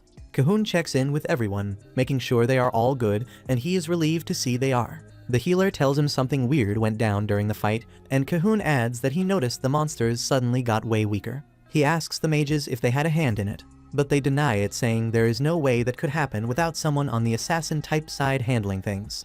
They decide not to overthink it since they ended up winning in the end, chalking it up to pure luck. Meanwhile, the bespectacled mage and the crew figures their porter really underestimated them. He should have known his stealth would be picked up, especially with a magic caster around. She keeps her thoughts to herself because she thinks he had his reasons, and she owes him major props for keeping them alive. Then the hunters ask their captain whether they should keep pushing forward or pull back, pointing out that if they want to take on a dungeon of this caliber, they would need at least 2 more healers and 3 more mages. They are all about retreating, and the leader takes a minute to think it over. Jinwoo gets why some might stick around in a dungeon, but he hopes the boss makes the right call. In the end, the leader decides to pull out, and everyone is relieved. They roll up to the exit gate, only to find it sealed off by a barrier. They all remember that this thing was not there when they first rolled in, so the mages step up to break it down, feeling grateful they chose to dip because this dungeon is clearly packing some high-level magic. At that moment, everyone feels a huge surge of magical power washing over them, and they start wondering if that surge comes from the boss. The mages hustle to tear down the barrier, and Jinwoo begins questioning why a spike of magic like that was not picked up when they were still outside, seeing as even a B-rank hunter should have caught wind of it. Just then, the mages start bleeding all over, and everyone realizes a curse was laid on the barrier as a trap. The captain tells one of the hunters to cast some divine magic, but nobody listens, so he turns around to see what is going on and spots an entire army of orcs behind them. They count roughly 50 orcs, while the leaders of both sides step forward to meet halfway.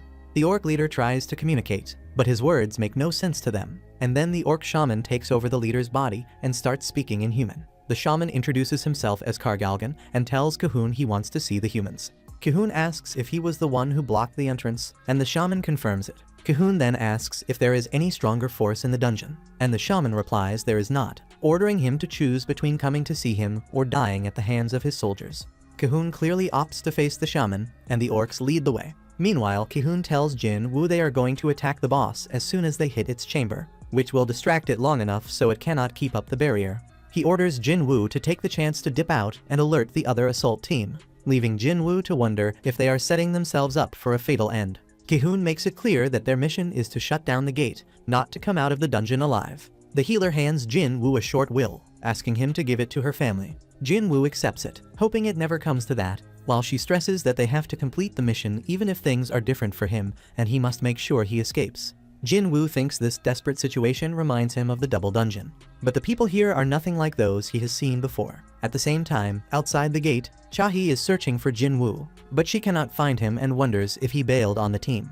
The boss of the mining crew notices her, and when she asks about Jinwoo, she learns he went inside the gate as a porter. Back inside the gate, Jinwoo and the others arrive at a throne room where they are greeted by Kargalgan and a massive army of orcs. Meanwhile, outside the gate, Chahi stands there, wondering why Jinwoo went inside as a porter, knowing damn well he's only got one life to live. She remembers seeing him just yesterday, standing in front of a boss room with a weapon in hand. There's something about him that feels off. She turns to the leader of the miners, telling him she's heading in to check things out. She asks if they got any weapons lying around. The leader doesn't have much to offer. He hands her a pickaxe. She looks at it, then asks if there's anything else, but all they have are mining tools, nothing that even resembles a real weapon. Chahi figures she'll go in empty-handed, but the leader asks if she's sure about that. After thinking for a second, she takes the axe. Meanwhile, inside the gate, the hunters are freaking out over the insane number of high orcs. They know if this many get out, cities won't stand a chance. Then they spot the 4 generals, stronger than the rest by a mile. The boss raises a hand, ordering silence. The orcs stop their thumping, and Kahun realizes their mission is clear, to shut this gate down. And to do that, they gotta take out the dungeon boss. At that moment, the boss reaches for his mask. The moment it comes off, his magic energy floods the room, crashing over the hunters and shaking them to their core. They feel it heavy in the air, like they're standing in front of something beyond them. Kahun and the others are straight up terrified, realizing they're nothing compared to him. Kahun forces himself to ask why the boss even brought them here. The boss laughs, calling them nothing more than entertainment. He plans to kill them one by one, slowly and painfully, just to amuse his soldiers. That hits them hard. Despair creeps in, and fear sinks even deeper. Kahun feels like they're nothing more than disposable toys, completely meaningless. Then the boss's eyes shift, landing on Jinwoo. Something about him feels different. He ain't like the rest. Then out of nowhere, Kahun snaps. The weight of fear, anger, and desperation all explode at once. With everything he's got, he charges straight at the boss, roaring for the others to back him up. But when he looks around, nobody moves. The fear has them all frozen in place. With nothing but wild courage driving him forward, he swings straight at the boss. The boss doesn't even flinch effortlessly. He raises his magic shield, blocking the attack like it was nothing. He throws down his gravitational magic, slamming Ki-hoon into the floor and sealing like a damn pinball. His squad watches in shock, but Jinwoo catches him and lays him down easy. He knows he ain't supposed to interfere this, the Hunters Guild's mission, but the whole assault team on the edge of getting wiped out. No way he's standing by. Suddenly, an orc lunges at him, but he shuts it down in an instant, crushing it with ruler's hand. He turns to Ki-hoon, asking if he can toss all these magical beasts his way. Ki-hoon, barely hanging on, begs him to take over. Dude got no other choice. The boss sees Jinwoo as arrogant, flaunting his magical power. At the same moment, Jinwoo senses the strongest aura he's ever felt, but their roles in this fight were destined to collide. Without missing a beat, Jinwoo calls up his shadow army, dead set on ending this right here and right now. Outside the dungeon, the scene shifts. Jin Chul and the surveillance squad pull up to the gate. The miners eye them, wondering what's going down. Jin Chul stuck on one thing: why the hell Jinwoo working as a miner for 2 days? Their leader steps up, asking what's up. Jin Chul fires back, wanting to know about Jinwoo. That when one of the miners, who've been salty about Jinwoo, pipes up saying he always knew something off about that guy. Jin Chul brushes him off and turns back to the leader, asking where Jinwoo is. That when he finds out the dude already went inside the gate as a porter. None of this makes sense to Jin Chul. First Jinwoo breaking rocks in the mine. Now he's strolling into a high-risk dungeon as a porter. Since he hit S rank, every move he makes under watch. He just wishes the guy would think things through a little. The miners' leader still confused, but Jin Chul tells him to check the news tomorrow, he'll understand soon enough. Then he steps closer to the gate, and the leader tells him that Chahi had asked the same thing not long ago. That catches Jin Chul off guard, but before he can react, something even crazier hits him. He senses a wild aura coming from inside the gate. He tells his team to run another magic power test on this dungeon. Meanwhile, inside the gate, Chahi stares at the battlefield, stunned by the pile of dead high orcs. Ain't no way Ki-hoon's crew took down that many. She can't make sense of it. But one thing's clear: she felt that crazy surge of magic power too. No time to waste, so head straight for the boss room. Meanwhile, the boss laughing at Jinwoo, thinking he's a fool for bringing such a small force against his army. Jinwoo ain't phased. He amps up his shadow army with Monarch's domain. He breaks it down, this a new job skill he picked up. And after that battle at the demon's castle, his shadow soldiers got way stronger. The other hunters are straight up lost at this point. The high orcs rush Jinwoo's army, but his generals rip through them like it's warm-up drills.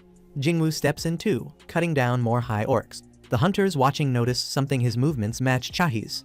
They can't figure out why somebody this strong came in as a porter. Jinwoo analyzes the fight, realizing his infantry's strength sits around a B rank hunter's level, but his soldiers are dropping 4 or 5 times just to take down a single orc. If he don't thin their numbers fast, his mana gonna take a serious hit. That's when the boss jumps in, unleashing a fire spell that wipes out a huge chunk of Jinwoo's shadow soldiers. He tells Jinwoo to quit acting cocky, but Jinwoo don't even blink. He lets the boss know his soldiers can rise up again and again, no limit. The boss ain't having it. He smashes down with gravity magic, slamming both Jinwoo and his soldiers. He laughs, saying he'll keep crushing them till Jinwoo's magic power runs dry. The fight drags on. Every time the boss obliterates Jinwoo's army, Jinwoo just brings them back. Jinwoo watches closely, wondering if the boss is trying to keep his distance by relying on long-range attacks. The boss, on the other hand, is trying to see how long Jinwoo can hold out. Meanwhile, outside the gate, the magic power test results come in. Turns out this dungeon is almost at S rank level. Jin Chul don't waste time. He orders the miners to get the Hunters Guild leader on the line, while the surveillance team gears up to back the assault squad. Meanwhile, inside the dungeon, the boss locks eyes with Jinwoo, telling him his army outmatches him in both strength and numbers.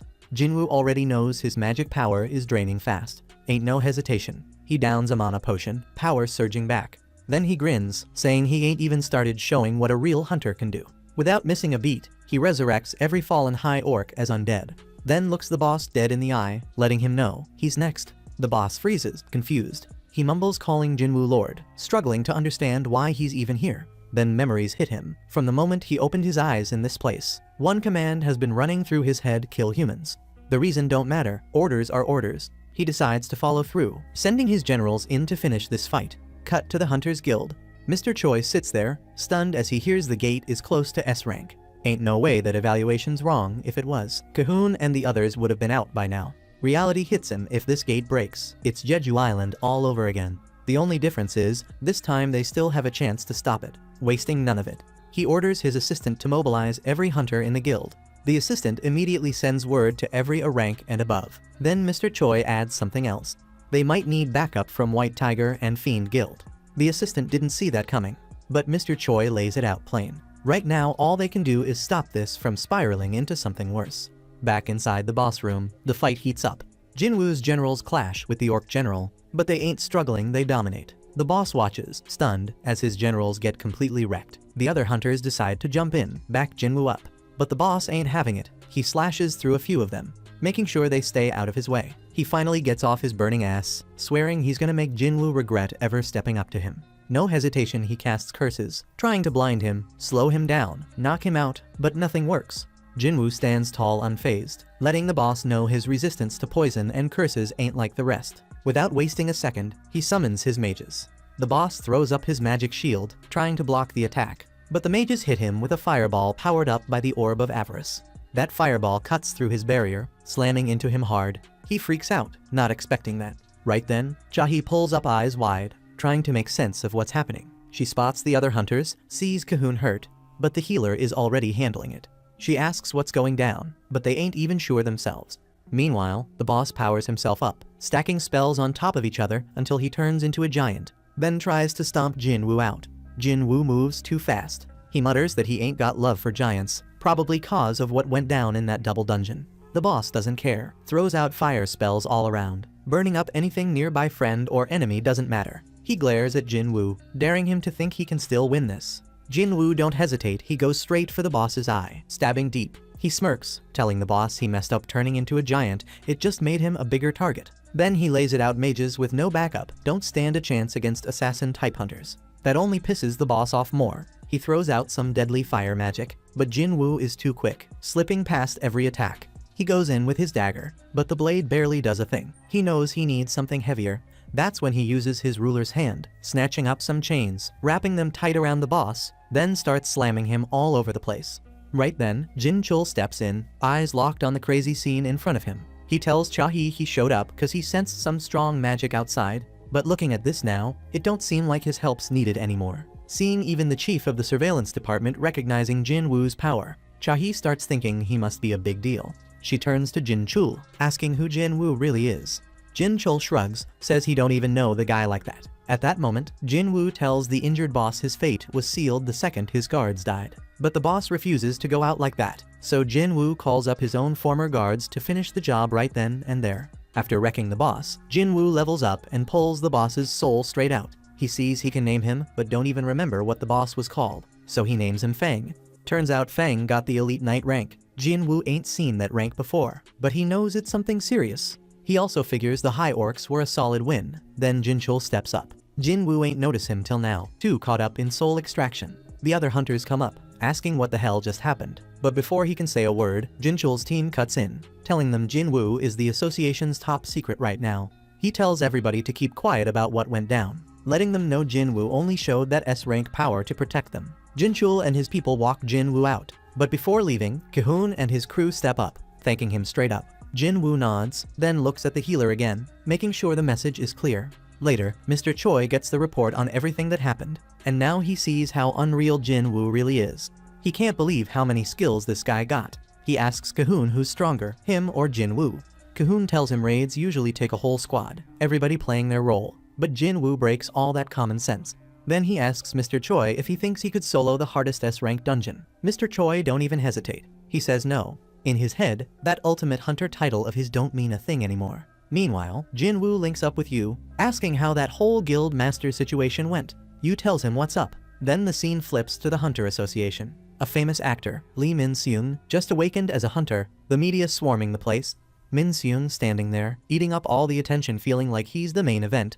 The scene transitions to Yoon-ho and Choi rolling up at the Hunter Association, swarmed by media thinking they showed up to recruit Lee Min-seung. Yoon-ho looks confused as hell, shaking his head before saying that ain't why he's here. Choi's heard the name but points out the guy already signed with the Fiend Guild, adding that they're here for something else. With that, the media loses interest and moves on. Yoon-ho remembers hearing Choi had trouble with that A-rank dungeon that almost tipped into S-rank. Choi shrugs, saying it wasn't as bad as what the White Tiger Guild went through in the Red Gate, they lost people. Yoon-ho says he heard Choi was real close to calling him for backup, but Choi says Jinwoo stepped in and handled it. says he owes the guy a big welcome into his guild. Yoon-ho nods, says Jin-woo saved them too, so he gotta do the same. They start going back and forth over who's bringing him in. That's when the Fiend Guild Master walks up, asking if they fighting over Lee Min-seung. They both shut that down, saying they ain't even thinking about him. Jin-woo steps into the association, wondering what all the noise is about. Cut to Jinna's schoolgirls, they're scrolling through the news. They see the Hunter Association covering Min-seung and start talking. They say the dude got a bad rep, caught up in scandals, messing around with actresses he works with. Back at the association, Min-seung stands in front of the media, acting all serious, says he's made his decision, he's gonna be a hunter. He announces he's joining the Fiend Guild under Lim Tae-jayu. Reporters ask if that means he's walking away from the entertainment industry. They shocked he's making moves before even seeing his assessment results. But Min-seung acts like he already knows he's a rank hunter. His contract with the Fiend Guild locked in for 2 years. After that, he plans to slide back into the industry, betting people gonna forget his scandals by then. He puts on a whole act about risking his life fighting magic beasts, no matter his rank. Right then, Jin-woo tries to step inside, but Min-seung's guards stop him, saying he can't enter till the conference is over. That's when Gun-hee shows up, tells them Jin-woo is his guest, and reminds them he already told them not to hold a press conference at this time. Min-seung ain't happy as hell about this, but Gun-hee don't give a damn. He takes Jin-woo inside without a second thought. The media starts wondering who Jin-woo is. Min-seung tries to head into the association to get appraised, but Jin-chul steps in his way, tells him he can't go in right now since others are getting reappraised. Min-seung looks at him, asking if he knows who he's talking to, throwing out threats, saying he could lose his job with just one word. Jin-chul don't even flinch, tells him he don't know him and warns him to stay outside unless he wants trouble. Gun-hee leads Jin-woo straight to the reassessment venue. Jin-woo walks in and notices Choi and Yoon-ho already there, waiting to see his results. He steps into the assessment room, and before they check his power, they ask what kind of abilities he got. Jin-woo summons one of his soldiers right in front of them. Gun-hee ain't fooled though. He knows this ain't all Jin-woo can do, since Jin-chul already filled him in on what the guy is really capable of. Jin-woo decides to stop playing around. He summons his whole army, letting them know he got at least 100 more where that came from. Gun-hee watches straight up stunned. Choi and Yoon-ho can feel his magic power, realizing it's stronger than theirs. Once the appraisal's done, Jin-woo walks out with his brand new S-rank hunter license. Now that he's officially ranked, nobody gonna question him if he sells the Spear of Avarice. He figures he can flip it for cash and use the money to get himself fully geared up. He's got his mind set on conquering the Demon Castle next, and Gun-hee's looking forward to seeing what he can pull off. Jin-woo leaves the association. Choi and Yoon-ho are already outside, waiting to talk to him, hoping to recruit him. But he walks right past them, saying he got other things to take care of. Right as he steps through the doors, cameras start flashing. The media's all over him. Somewhere else, Song-yi sees his face pop up on the news and calls Jinna over. Jinna stares at the screen, straight up shocked her brother's an S-rank hunter now. All of Jin-woo's people see the news. Some can't believe it, while others knew it was coming. Back at the association, the media don't give a damn about Min-seung no more. They're all up in Jin-woo's face, throwing questions at him left and right. At the same time, Yu tells his father he couldn't get Jin-woo to join his guild. He remembers how Jin-woo straight up turned him down, saying he got something he gotta handle first, and he gotta do it alone. Jin-woo told him he needs to get stronger to make it happen, and joining a guild right now would only slow him down. Then he flipped it on Yu, told him to follow him instead. Yu's father ain't having it, asks him if he even realizes how selfish he's being. Reminds him that he originally put this whole thing in his brother's hands, but changed plans just because Yu pushed for it. And now he's talking about walking away like it's nothing. Then he looks him dead in the eye and asks if he really thinks that's fair. Yu flashes back to his time with Jin-woo, then looks his father dead in the eye, saying he's going to Jin-woo no matter what. At the same time, association staff keeping the media from getting too close to Jin-woo. Yoon-ho offers to take him home, saying dealing with the press gonna wear him out. Jin-woo tells him there's no need, then without hesitation speeds right past them, slipping through the crowd before anyone can react.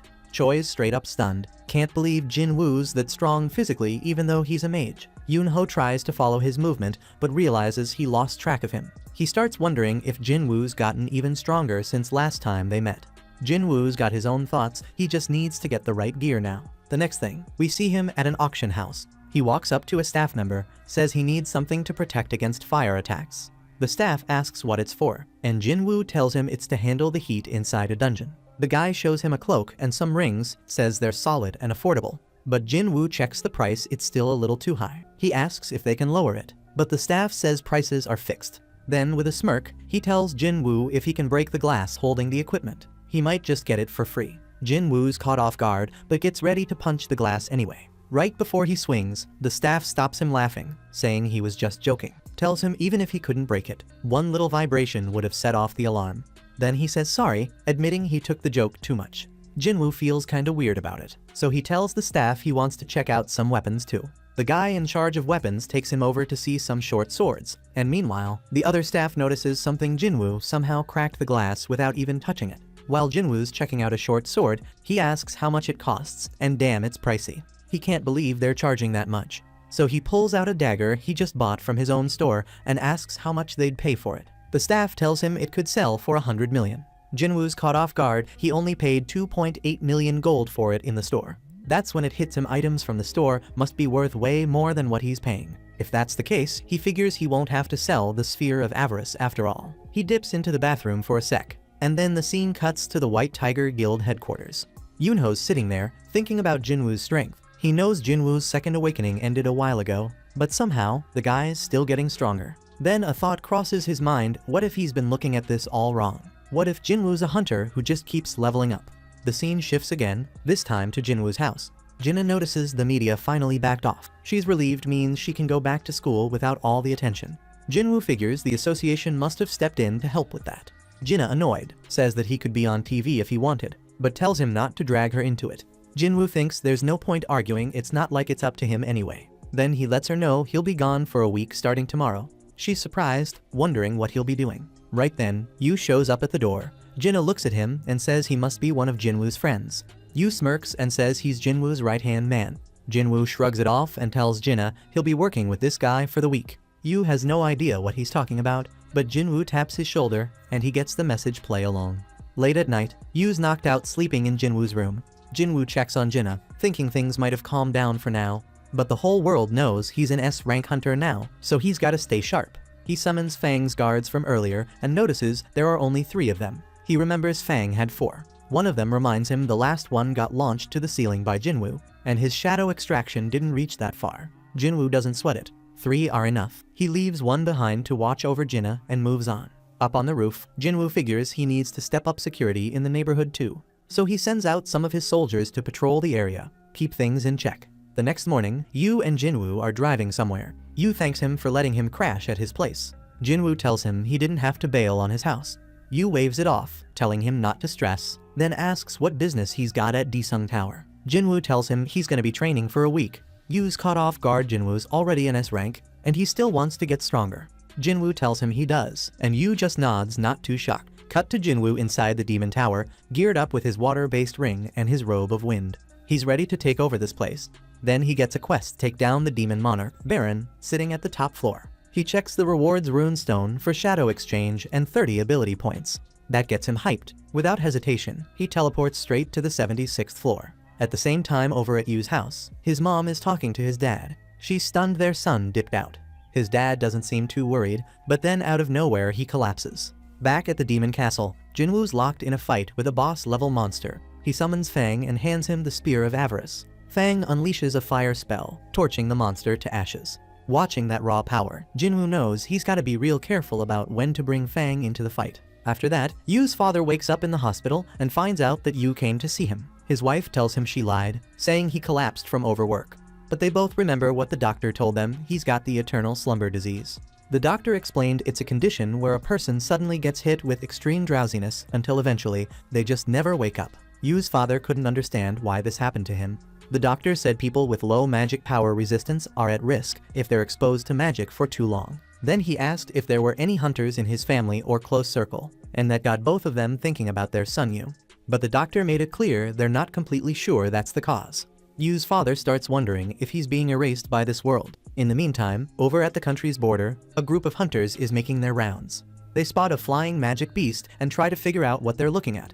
In the meantime, deep in the Demon Castle, Jinwoo's been leveling up after the last few fights. He's got his soldiers split into 6 teams, each moving separately under his orders. He gave them 2 commands: wipe out any enemies they see, and let him know the second they find the permit. Because of that, he won't be collecting any loot other than the permit. But it's the fastest way to move forward.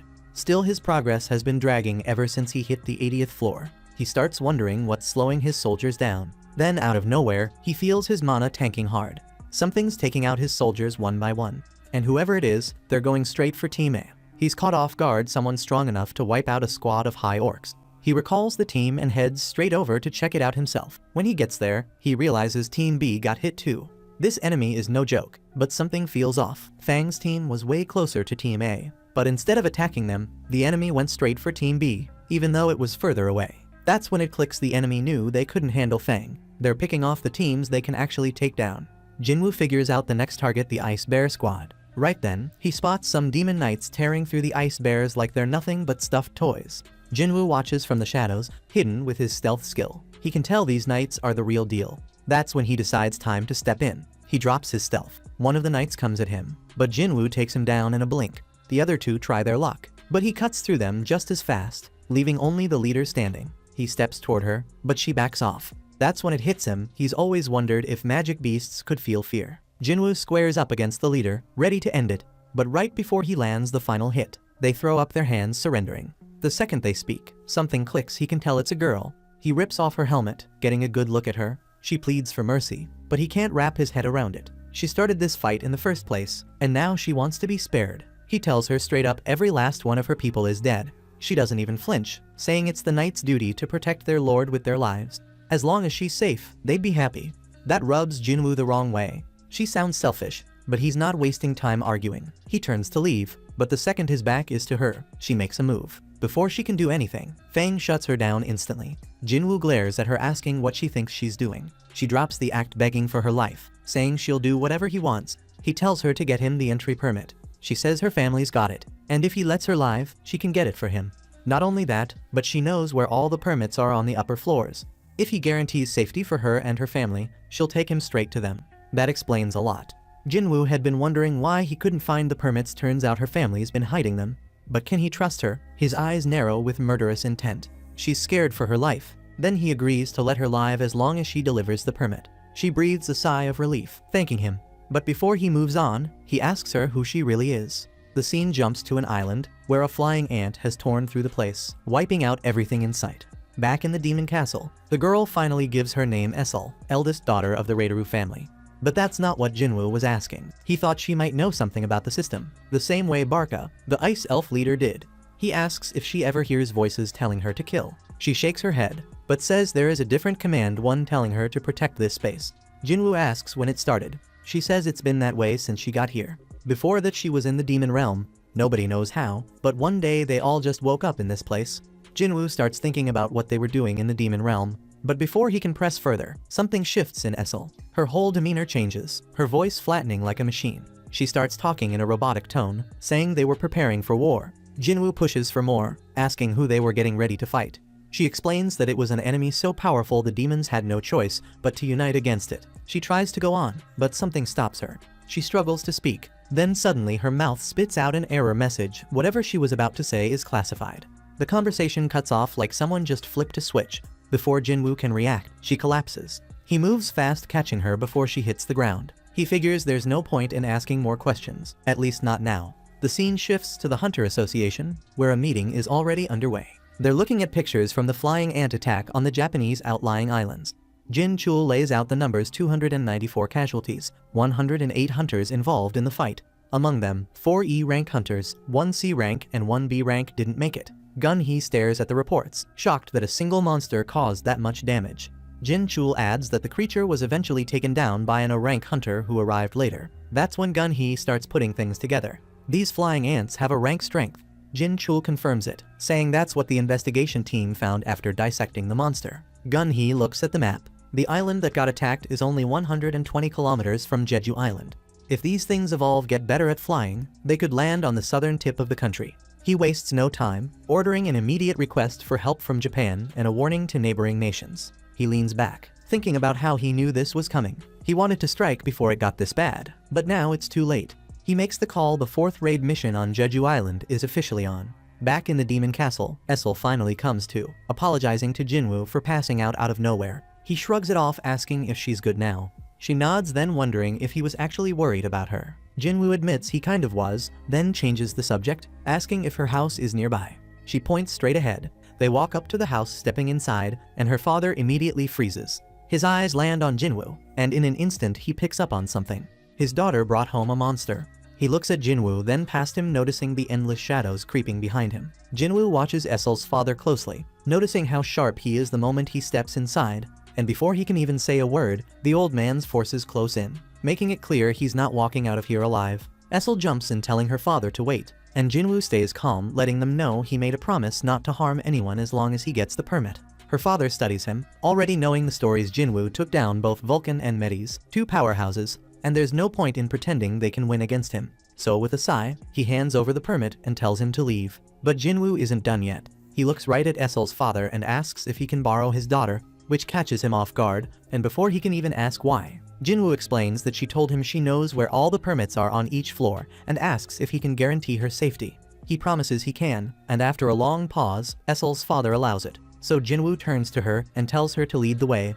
Meanwhile, somewhere else, scientists are busy dissecting the flying ant, going over every little detail. While back in the castle, Jinwoo moves steadily through the floors, already making it to the 89th. Along the way, he notices both Igris and Tank have leveled up, with Igris now holding the rank of Elite Knight and Tank reaching the rank of Knight, making one of them as strong as an S-rank adventurer, while the other is as strong as an A rank.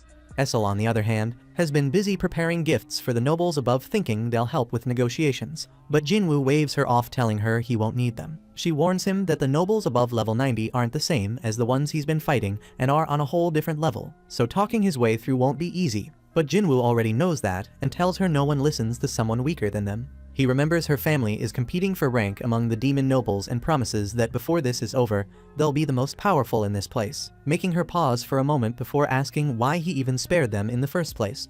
Jinwoo smirks and tells her straight up it's because he loves her, leaving her flustered. Jinwoo got this feeling that he really vibes with simple-minded folks like her and you. He looks at her and tells her it's time to head back home. He reminds her that she just said things are about to get real tough, and he ain't trying to drag her into danger. Before she leaves, he asks her to drop the location of the permits, but she hesitates, wondering if she's just dead weight to him. He shakes his head, tells her that ain't true, but it's not safe for her to keep pushing forward with him. She still wants to tag along, curious to see what kind of crazy achievements he's about to pull off. Seeing how determined she is, he figures she might as well come along, and before they know it, they're stepping onto the 90th floor. Moving ahead, Jinwoo cuts through the monsters like it's nothing, but he knows Essel was right. The deeper they go, the stronger and more packed these monsters get. Even so, he pushes forward without much trouble, and soon enough, he's standing on the 97th floor. Meanwhile, over at the Hunter Guild, Choi and Chahi get a call there's gonna be a 4th raid on Jeju Island. Choi breaks it down, letting her know that every S-rank hunter in the country's been called in. Chahi starts wondering if Jinwoo's gonna be there too. Choi tells her this time they're working with Japan, since the flying ants are in their range too, and they decided to step in. She asks when the raid's going down, but nothing's locked in yet. Even so, Choi figures it won't be long. To go over the details, the top hunters from Japan's ultra-large guild are landing in their country today. Back in the demon castle, Jinwoo reaches the 100th floor and spots a wyvern circling above. It lands, and riding on its back is Baron, the demon monarch himself. Jinwoo can feel that overwhelming aura pouring off him, and he knows this fight ain't gonna be easy. Essel stands frozen, fear all over her face as she stares at the demon lord. Jinwoo quickly realizes he's gotta knock Baron off that ride first, or this fight is gonna be a nightmare. The wyvern shoots back into the air, and Baron wastes no time summoning demons to rush Jinwoo. Essel panics, unsure what to do, but Jinwoo doesn't hesitate. He calls out his army, their power boosted by his monarch's domain. The battle kicks off, and his army wipes out the demons like it's nothing. Essel watches in shock, blown away by Jinwoo's strength. But even after everything, she's not sure if he can really take down Baron. Looking at him now, she starts questioning whose side she should even be on. Baron fires lightning into the sky, and within seconds it comes crashing down as a massive wide-range attack, wiping out Jinwoo's soldiers and draining a big chunk of his mana. Essel barely dodges it, but Jinwoo moves fast to shield her. He realizes this ain't ordinary lightning, it's got a stun effect packed into it. He knows he can revive his soldiers, but if they keep getting wiped out like this, his mana's gonna run dry fast. Before it gets worse, he activates Dash and Stealth, closing in on Baron, aiming straight for the wyvern. But Baron blocks the attack, seeing through his stealth like it's nothing. Jinwoo barely has time to react before Baron grabs him and slams him into the ground. Before he can recover, Baron fires off a homing lightning breath, but Jinwoo dodges just in time. Fang intercepts the attack, taking the hit for him. Then, right as Baron is still up there, Igris steps in and slices the wyvern's head clean off, forcing Baron to crash down to the ground. Jinwoo exhales relieved. He was getting tired of having to keep looking up at this guy. Meanwhile, at the Hunter Association, a major meeting is underway. The guild master of Draw Sword Guild, Gotoryuji, arrives with his interpreter Hankawa. Gunhee explains that Draw Sword is one of Japan's strongest guilds, boasting 11th rank hunters, making it the second largest in Asia. Gunhee observes Goto and can feel the aura around him.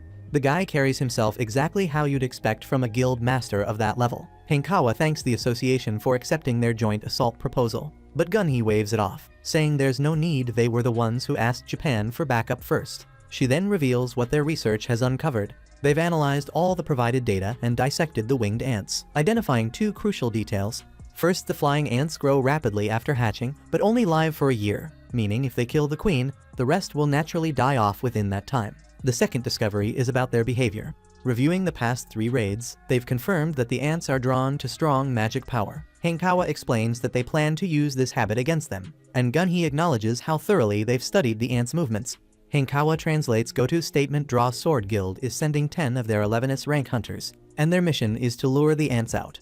The Korean hunters are set to take down the queen ant while the Japanese hunters act as bait. Jin Chul isn't too sure about this plan since it means facing thousands of ants head-on, but Goto doesn't have an issue with it. They're not really fighting, just drawing the ants away. Their AI simulation confirms this is the best approach, and Gunhee agrees to go with it. Meanwhile, in the demon castle, Jinwoo and his army are still locked in battle with the demons. He's moving too fast to even grab a mana potion, and he can already tell he's running low. Igris, Iron, and Fang are going toe-to-toe with Baron, but he's shutting down all their attacks with ease. Jinwoo moves in, but Baron blocks him too. Then out of nowhere, Baron grabs Jinwoo by the head, trying to finish him off right there. Before he can, Igris intercepts the strike, giving Jinwoo an opening, drives his blade into one of Baron's hands while Igris stabs the other, and his shadow army moves in, pinning Baron down. Baron roars and fires off another lightning breath, wiping out most of Jinwoo's army in an instant. Jinwoo feels that his mana is completely drained.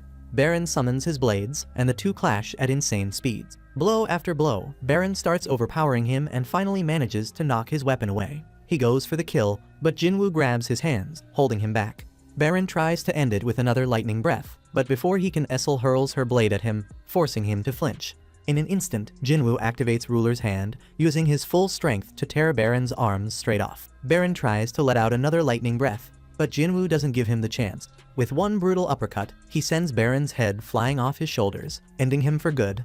Jinwoo absorbs his soul, completing his soul collection quest. He turns to Essel and tells her to let her father know the Raideru family is taking the top spot in this tower from now on. Jinwoo finally gets his hands on the purified blood of the demon monarch, the last thing he needs to make the elixir of life. Before he starts, he checks how successful the elixir's creation will be. Turns out, the outcome depends on the intelligence level of the player. He hesitates for a moment, then moves forward with it. Once it's done, he sees he's got 6 bottles of elixir of life. To get the full effect, a whole bottle has to be consumed in one go. He wonders if this will be enough to cure his mother.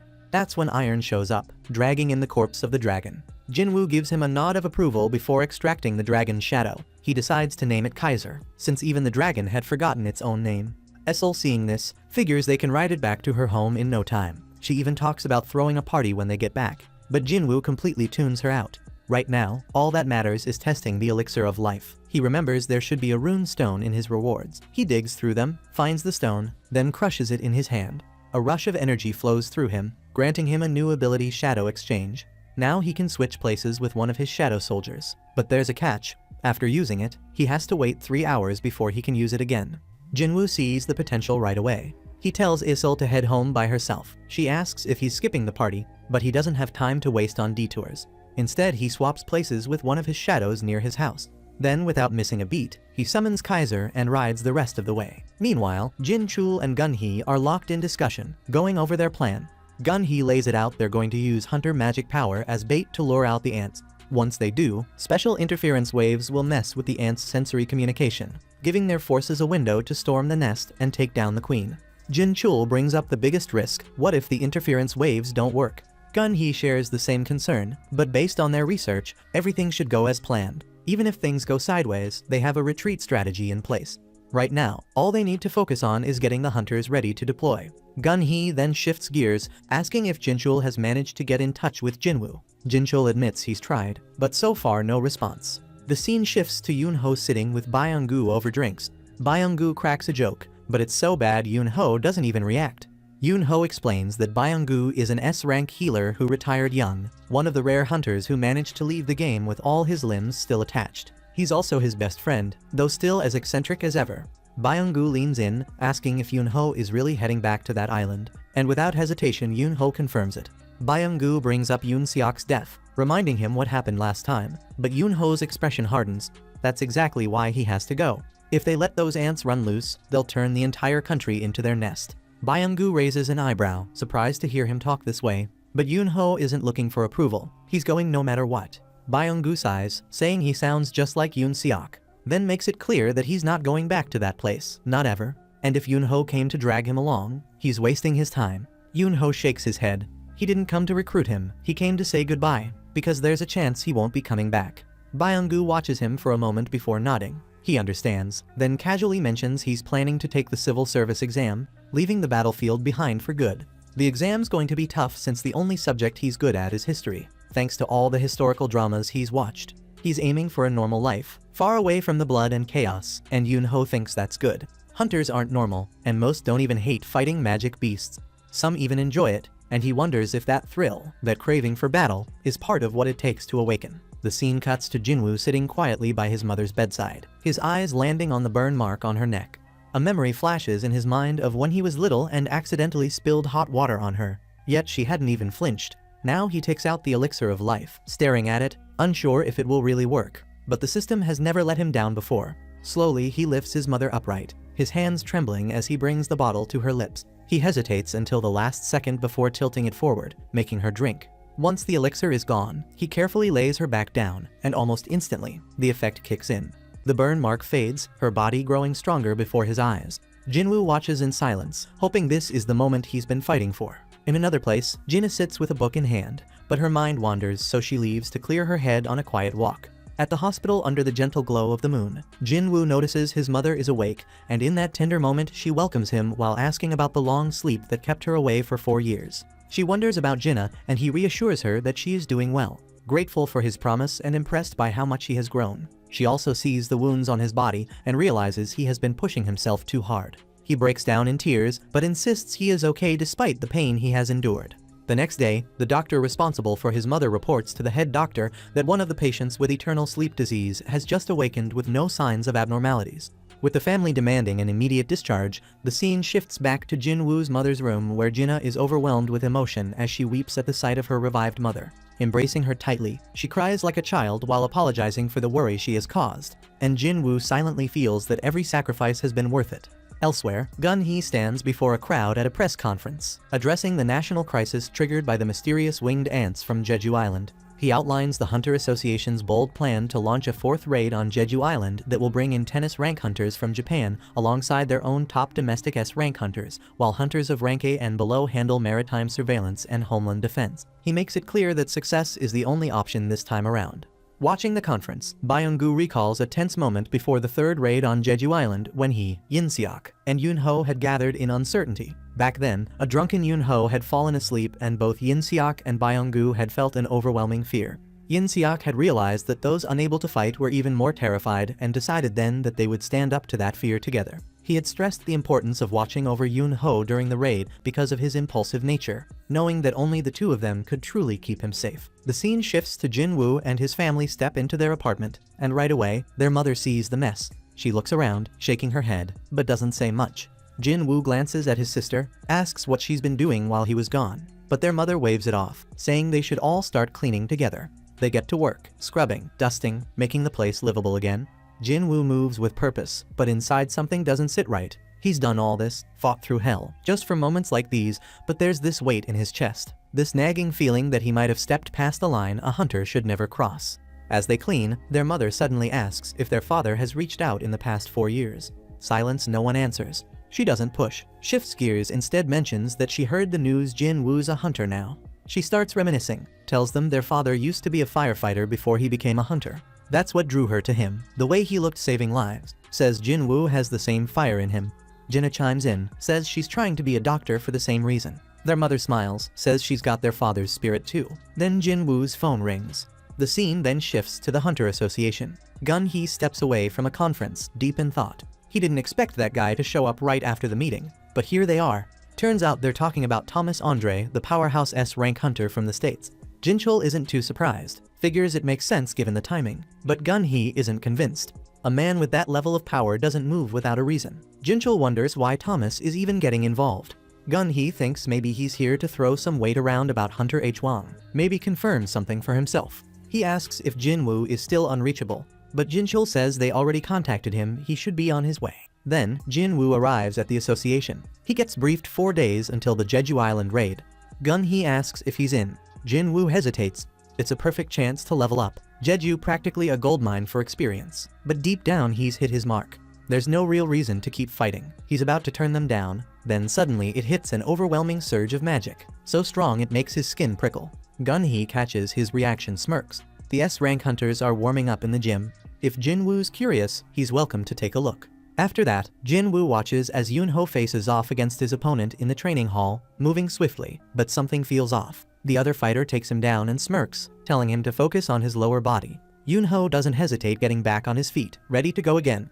Jinwoo is surprised, he didn't expect Yoonho to be struggling like this. Choi steps beside him, casually explaining that if Yoonho used his full strength, Hunter Ma Dongwook wouldn't stand a chance. He introduces the fighter as Dongwook from the Fame Guild, and Jinwoo wonders why Yoonho isn't fighting seriously when his opponent clearly seems capable of handling it. Choi smirks, revealing that Yoonho avoids using his true power in front of too many people because when he fights at full strength, he becomes something monstrous. That lines up with the rumors about him being a transformation-type hunter.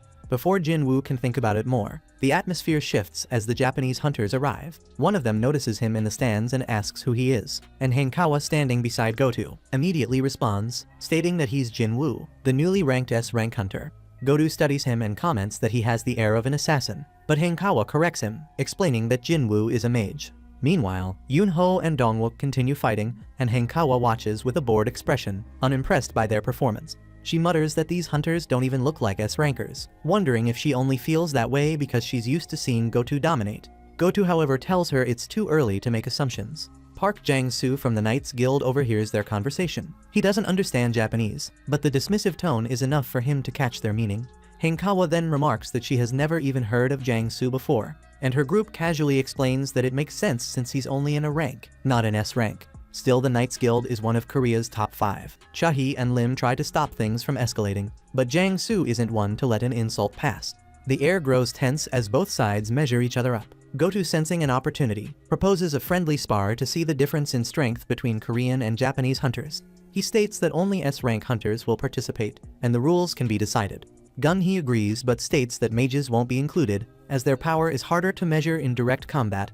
He also rules out non-combat type hunters. Yoonho sets the rules: being grabbed by the wrist, touched on the back, or knocked to the floor will count as a loss. It won't be a simple one-on-one fight. It will be a battle royale, designed to reflect the chaos they'll face on Jeju Island. Goto accepts the terms, and the match is confirmed. The Korean team consists of Lim, Cha-hee, Dongwook, and Yoonho, while Japan is represented by Kumamoto, Tawada, Tanaka, and Hoshino.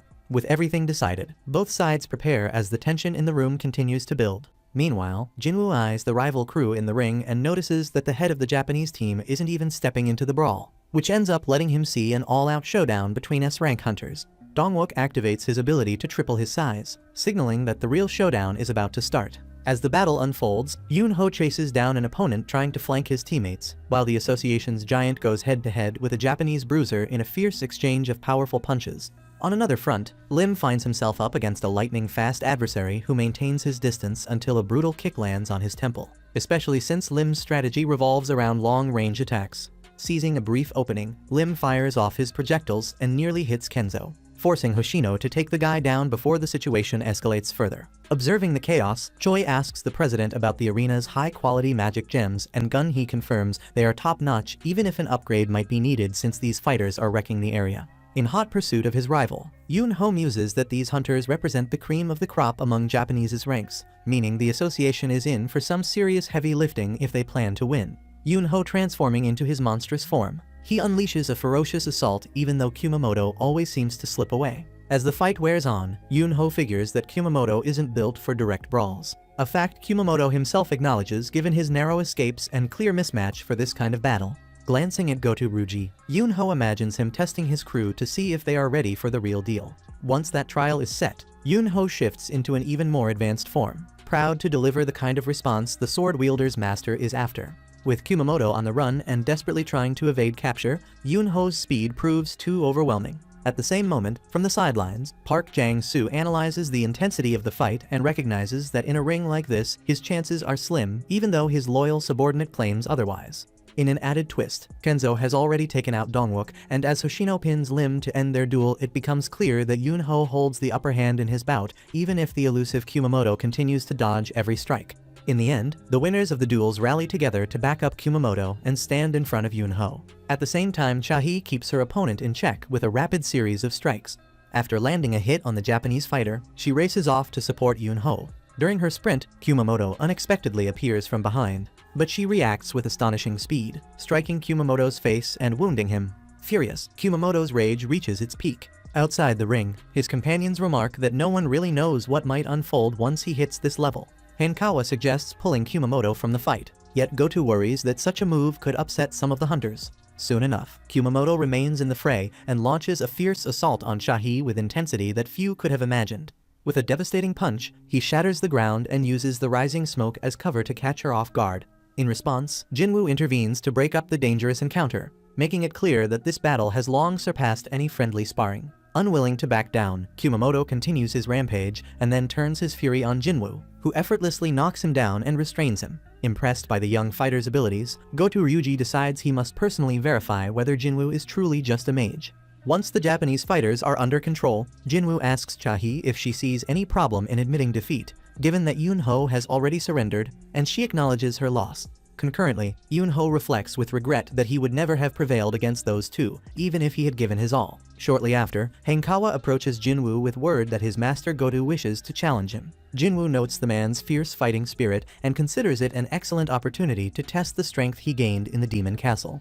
At that moment, Goto grows irritated upon realizing that Jinwoo couldn't hide his excitement at the prospect of facing him. Hankawa confirms that Jinwoo has accepted the duel on one condition: Goto must fight without holding back. Elsewhere, a TV news report announces that the fourth raid on Jeju Island is imminent. Observing that Juhi Lee is fixated on the news, a woman comments that she should be working, yet Lee replies that she's off today. Nonetheless, the woman insists that the hunters remain focused on the raid and not be idle. After wrapping up their conversation, Juhi Lee steps onto the balcony to make a call about the defense forces for the Jeju Island expedition.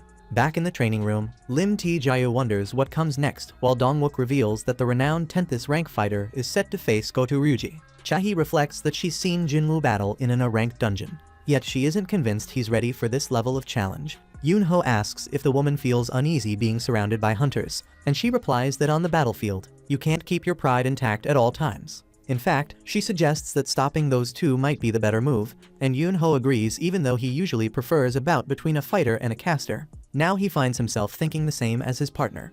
After all, the stakes are high. If his suspicion is right and Jinwoo is an awakened who can keep growing stronger, no one knows what might unfold. With that said, Jinwoo announces he's ready for the fight, prompting Goto to nearly land a punch on his rival's face as Jinwoo dodges just in time, sarcastically remarking that he didn't even get a chance to finish his sentence. Feeling the aura radiating from the young fighter, the Japanese master begins to doubt that Jinwoo is merely a mage. Either way, it's time to uncover who Jinwoo really is.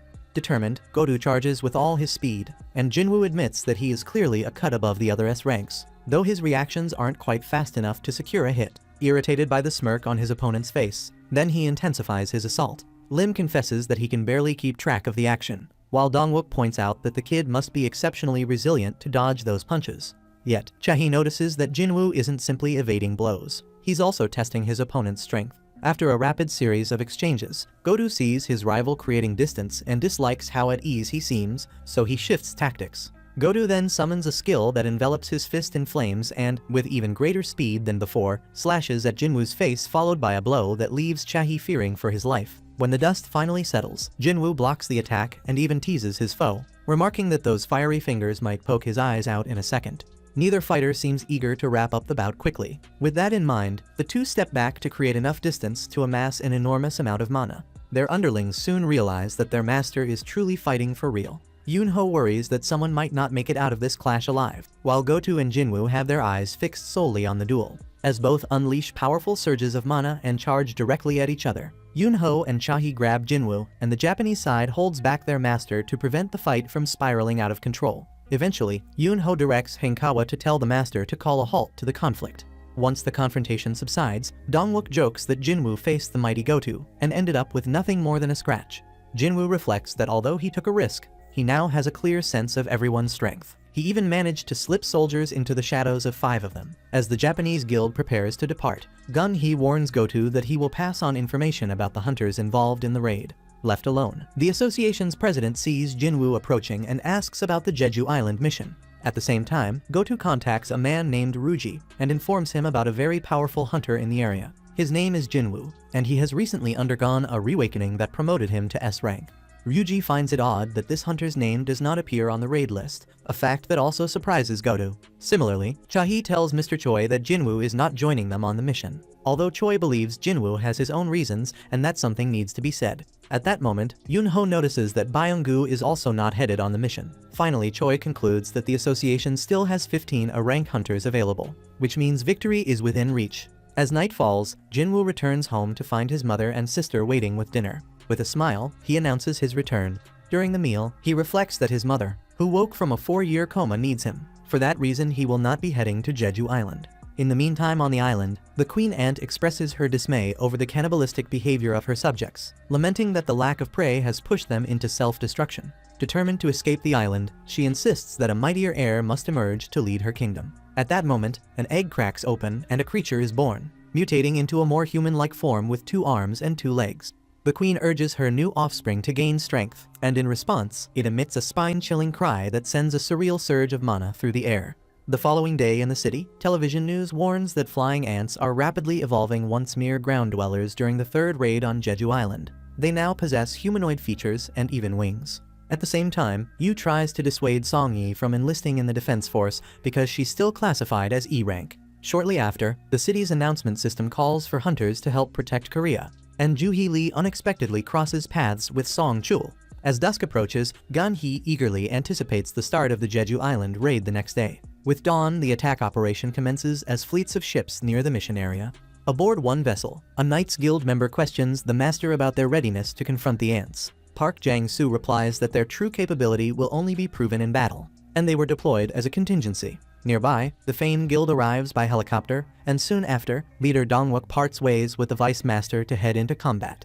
In the midst of the action, Min-sun draws considerable media attention, while Lim insists on an immediate return to avoid further complications. Later, during a briefing with the association president, Jin Chul confirms that all units are set. Gun-hee is heartened by the flood of volunteers ready to defend the nation and feels relieved that someone previously hesitant has now opted to join the offensive. Suddenly, Yoon-ho is taken aback as he sees Byung-gu coming over, and the 2 longtime friends exchange a warm greeting. In the central city of the island, the elite squads of Bravo, Alpha, and Sword Bearers assume their strategic positions. As the hunters from the association are airlifted to their mission, they notice that the board has dispatched a crew of cameramen to broadcast the battle live. Dongwook quips about whether the cameraman is brave enough, but the man confidently explains that he's well accustomed to dangerous filming and is an A-rank professional. Yoon-ho voices his hope that this will be the final S-rank raid on the island, worried that if not, the entire country might be at risk. Shortly after, Jin Chul informs Gun-hee that the attack team is set to move, prompting the leader to announce the commencement of the 4th raid on Jeju Island. At the same time, Goto Ryuji orders the diversionary force to give their all, unleashing a staggering surge of mana that even impresses Yoon-ho high in the helicopter. In the chaos, ants begin spilling out from an anthill, so Choi heads to the back exit of the vehicle and bluntly eliminates the insects. However, as more ants appear every second, he quickly realizes that he'll need to intensify his efforts. Not long after clearing the immediate threat, he asks if it's time for the helicopter to land. With the craft now on the ground, Yoon-ho is confident that the Japanese will keep the ants occupied for an hour, the crucial window the Koreans have to take down the queen. From the operations room, Ryuji orders the interference to commence, sending out a powerful signal to block the ants from receiving the queen's emergency call. Amid the unfolding battle, a rival from Chahee's simulated match warns that Kumamoto might die if he stays paralyzed for too long. One Japanese fighter questions whether it might be wiser to wipe out all the ants at once, while a colleague inquires about Kenzo's whereabouts. Off in another corner, the brute is happily smashing ants as if he were a kid having the time of his life. On another part of the island, a Japanese man spots the smoke rising from Choi's blaze and asks his partner if he really thinks he can beat that master in a duel, even though his own power is based on ice. Once Choi and his team block off the entrance to the ant nest, they press forward. Yet, the maze of tunnels makes the route confusing, and Yoon-ho wonders aloud which direction they should take.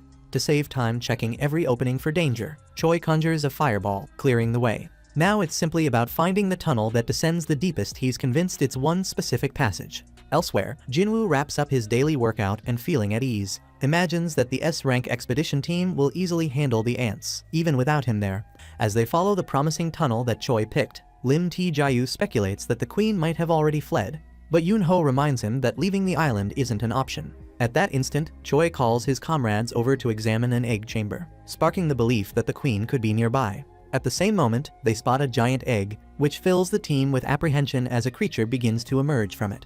On a different note, Kenzo, injured and desperate, pleads for the healer to tend to him. Shimizu opens her mouth to ask something in return from the big guy. But before anyone can react, something snatches the girl's head off in the blink of an eye. Kenzo and another hunter on their team sense a powerful presence nearby and ready themselves for battle, but the monster quickly decapitates Kenzo and does the same to his partner. The scene then shifts to the ant nest, where hunters are fighting white ants with strength rivaling that of S-rank fighters.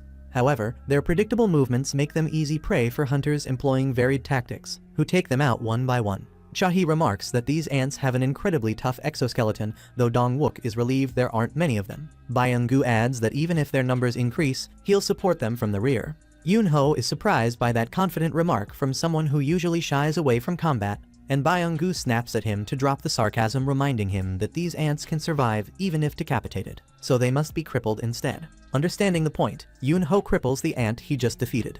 Dong-wook then notes that the deeper they venture, the stronger the foes become, though they still haven't encountered any ants that walk on two legs. Choi speculates that such ants must be guarding the queen ant, and Lim Tae-jayu wonders if they're even on the right path, given the long journey ahead. Choi reassures him that they likely are, while Chahi concurs, mentioning that a strong scent of powerful magical beasts emanates from deep within the cave. Surprised that she can detect it from so far away, Choi suggests that Yoon-ho might use his ability to pinpoint the source. Testing it out, he manages to locate the queen. After some searching, Choi informs the group that the queen ant is in the deepest part of the cave, heavily guarded by numerous sentries. He warns that the decoys outside have their limits, and that many S-rank guards lie ahead, urging them to hurry.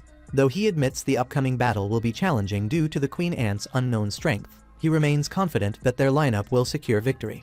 In the meantime, another team of Japanese hunters arrives to check on Kenzo and his team since their comms couldn't reach them, and they begin searching around. One of them notices Fujishima's glasses, but before he can investigate further, his partner suddenly vomits and comments that he can smell something terrifying coming their way. He admits he's never encountered such a scent before and channels his ice magic in the direction of the odor. On another front, Kumamoto and Tawada also fail to reach Kenzo's team, so they decide to focus solely on the battle unfolding before them. At the ant nest, the hunters have advanced into the queen ant's chamber, and they're fired up to see such a massive force assemble as a welcome. Byung-gu ramps up everyone's energy with his skills, and the fight kicks off in earnest. Choi methodically wipes out the ants using his fire magic, explaining that he doesn't normally resort to such heavy magic, but he's making an exception this time. Yoon-ho decides to go all out, completely transforming into a white tiger and launching himself at the ants, killing them with his bare hands. Chahi stands in awe of his beast mode, while a news reporter accompanying them receives word that their live viewership has surpassed 70%.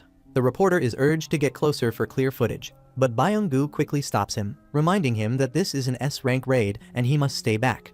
Soon, the raid is broadcast across the mainland, and expectations for the hunters are extremely high. Lim takes out a sizable number of ants with his arrows, and Choi continues to fry them with his fire magic, while Yoon-ho rips them apart with his claws. Chahi also slices through a bunch, and soon everyone across the country can witness this intense battle. After the hunters manage to eliminate the last ant guard, they shift their focus to the grimy queen ant. The queen launches an attack on Dong-wook, but he manages to block her strike with his shield. While Lim fires several arrows at her, Yoon-ho joins in on the assault, remarking that a queen stripped of her guards is merely an easy target. Suddenly, the queen retaliates by unleashing her poison breath on both Dong-wook and Yoon-ho, but Byung-gu promptly heals them. He tells them that as long as he's around, he will ensure they get back on their feet no matter how many times they fall. The queen then attempts to target the healer, but Dong-wook again blocks her attack, while Choi continues to rain down fire magic on her. Even so, the queen still stands and lets out a piercing scream that echoes across the island. She tries to flee, but the hunters block her path, and Choi lunges in to attack her. Yoon-ho and Dong-wook hold her down while Chahi slashes with her sword, severing her legs and forcing her to collapse. Then using her special skill, she decapitates the queen, ending her reign. Across the country, cheers erupt as the victory is celebrated, and Gun-hee is thrilled that the raid mission finally succeeded. He's confident that with the queen ant dead, the rest will vanish within a year, transforming the area into a livable zone for humans once again. Back at the nest, Yoon-ho still frets over the queen's final scream, but Byung-gu tells him to relax, reminding him they've defeated her and avenged Yoon-seok. In the meantime, a ship emitting interference waves reports to Goto that all the ants are returning to the nest. Goto orders them to gather intel and report back, and Choi notices that the barrier he set up around the nest has been breached. Lim remarks that this happened faster than expected, and they wonder if the queen's scream was a call for reinforcements. Shahi argues that even if it was, the ants outside shouldn't be able to break Choi's barrier. Suddenly, they sense something formidable approaching. They soon spot the ant king that hatched from the giant egg, and its overwhelming aura makes Chahi feel sick. Realizing it isn't an ordinary magic beast, Dong-wook concludes that they'll have to kill it even though he's rendered helpless as it casually walks by. Then, the ant king devours the ant queen and turns its wrath on the hunters. It sends Chahi flying with a single blow, and when Dong-wook transforms into a giant to fight it, the creature rips off one of his arms along with his shield. Despite that, Dong-wook still tries to fight it, and the ant king slices off his other arm as well. Yoon-ho also attempts to engage in the battle, but the beast quickly takes him down too, and it does the same to Choi. Lin fires an arrow at the creature, yet it snatches the projectile and counterattacks him fiercely. When it seems about to finish him off, Dong-wook intervenes, and we notice that he has been healed by Byung-gu.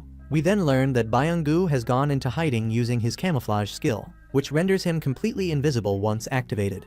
This ability, however, leaves him immobile, a trade-off he accepts as a healer. He assures the team that as long as he is around, they will not lose. In the meantime, the Ant King battles Dong-wook relentlessly, slamming him around like a ragdoll. Then, despite his invisibility, the creature detects Byung-gu and stabs him in the chest before he can react. With his final breath, Byung-gu orders Yoon-ho to run away, and the Ant King viciously bites off his head. Yoon-ho tries to fight back after this, but the beast hurls Byung-gu's remains at him and seizes him by the neck, forcing him to revert back into human form. It then repeats Byung-gu's dying command, ordering Yoon-ho to flee, and from that single phrase it appears to have learned human language, declaring that they are too weak. It states that their queen is dead, and that simply killing soldiers will not make up for their loss. Furthermore, it demands to know where their king is, sensing someone strong outside, then leaves the nest abruptly to seek the human king. Yoon-ho wonders if it meant Goto Ruji, but he quickly realizes there is no time to debate this, they must evacuate immediately. He then notices that more ants have returned, and outside, Goto's team discovers that 2 of their squads are now unreachable. Goto speculates that it might be due to poor reception, although that seems unlikely given their communication range, so he contacts Tawada's team to see if they can reach the missing squads. Tawada replies that they cannot and asks if Goto wants them to check on them. Goto states there is no need, as he is already on his way to investigate, and instructs them to wait at the designated rendezvous point once they are done. Finally, Goto and his team arrive at the location of the unreachable squads, only to find that they are dead. Just then, someone from their home country contacts them, asking why they didn't reach out when scheduled. Goto explains that they've suffered casualties, and the caller asks if he hadn't ordered them to only target mutated beasts to minimize risk. Goto replies they were simply too weak, and the caller expected him to say so. He remarks that losing a few isn't critical given their capabilities, then asks if the Korean team is still with the Queen Ant.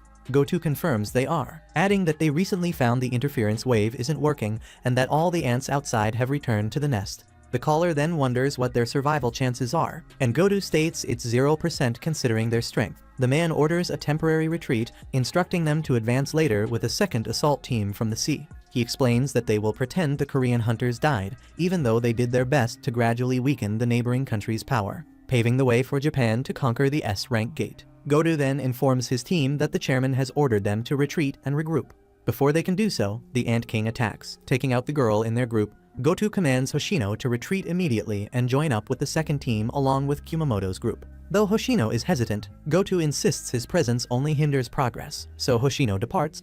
The Ant King then reveals itself, radiating a potent aura, and asks if Goto is the king. Surprised to hear it speak, Goto confirms he is. The Ant King surrounds him with power, and Goto notices a familiar feeling reminiscent of Jinwoo. At the same time, at the ant nest, the hunters are barely holding on against the onslaught. They've suffered fatal injuries and have little strength left. Convinced that it's the end as the ants charge for a final assault, they are stunned when Jinwoo's soldiers emerge from the shadows to hold back the attackers.